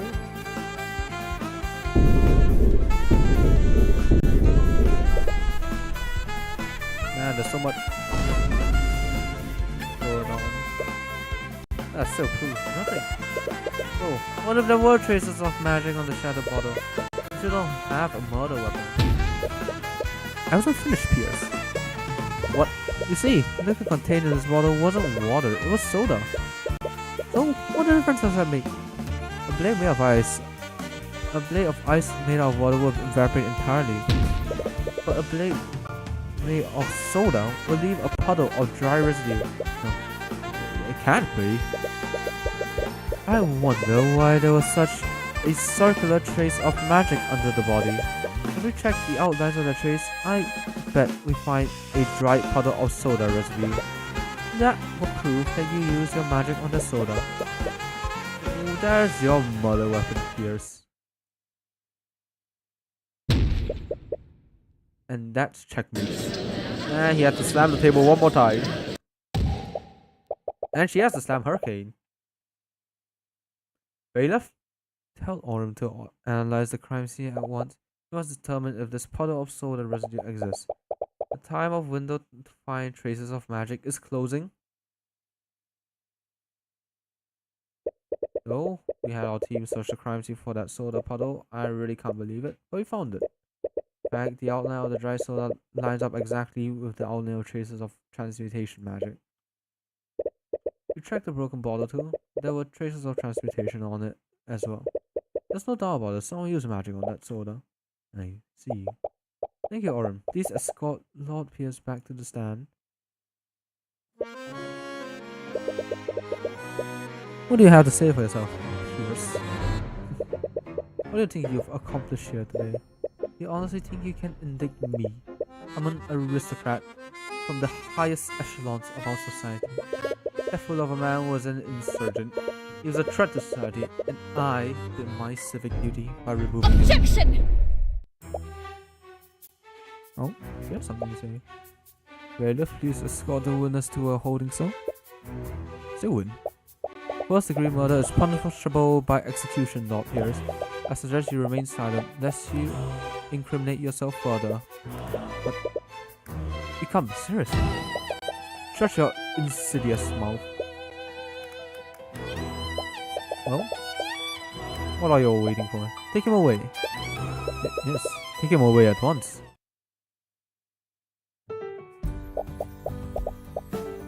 Can't believe it. Actually won. I mean, there's still 4 more chapters to the game. Of course you won. Tyrion. Don't need to say anything. Face says it all. Thank you. You've more than exceeded my expectations today. This time on. I'll be honest, when I realized that the murder weapon had eradicated, I thought the case was shot. I can't believe you were able to turn that around. It's just luck. If you hadn't used water, you would have been done for. It had nothing to do with luck. You were able to deduce which liquid to use, and you did it just by looking at a few shards of broken glass. Your skills of deduction never cease to amaze me. She doesn't need to know. She doesn't need to know. She doesn't need to know your ultra instinct. No. You're quite lively. There's no need for such hostility, though I wouldn't expect less from the Hound of the Eye Taker. Why is she shocked? What she doing that? Perhaps I missed Mara, but when she meets the gaze, she immediately looks away. It looks like she's focusing, almost as if to protect herself from a certain eye. I must admit, I was hoping to test my blade against yours directly. However, your protege proved to be a worthy adversary. Thank you. There's some kind of game too. We talk about trials as if they are some sort of competition. Your actions almost condemned an innocent woman to death. Woman. Our system operates by having 2 powers of opposition. When these powers are balanced, justice prevails. Make no mistake, your version today was our justice system. Was just our system working as intended. I assume there were no bugs. Alright, working as intended. You know very well our system only exists to protect your people. I know. But in any case, looks like we will be facing each other more frequently in the future. I look forward to doing battle with you again, Tyrion Cuthbert. Strange girl. Oh, kinda killed the mood, didn't it? Not at all. I think we should celebrate.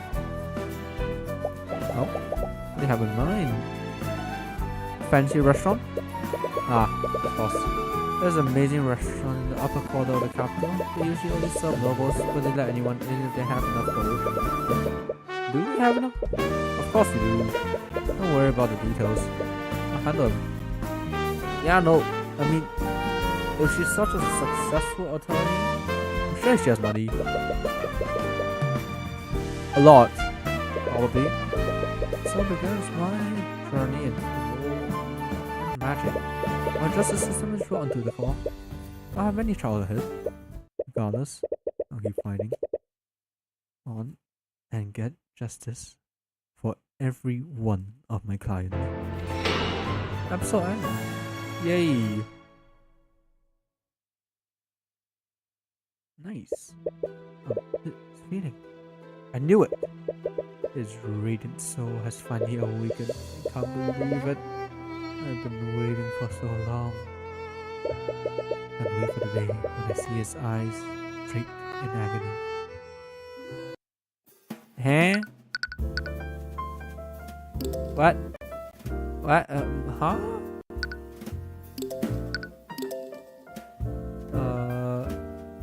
Text size normal, screen mode, text speed normal. Credits. Hey, my man. Where is the colors now?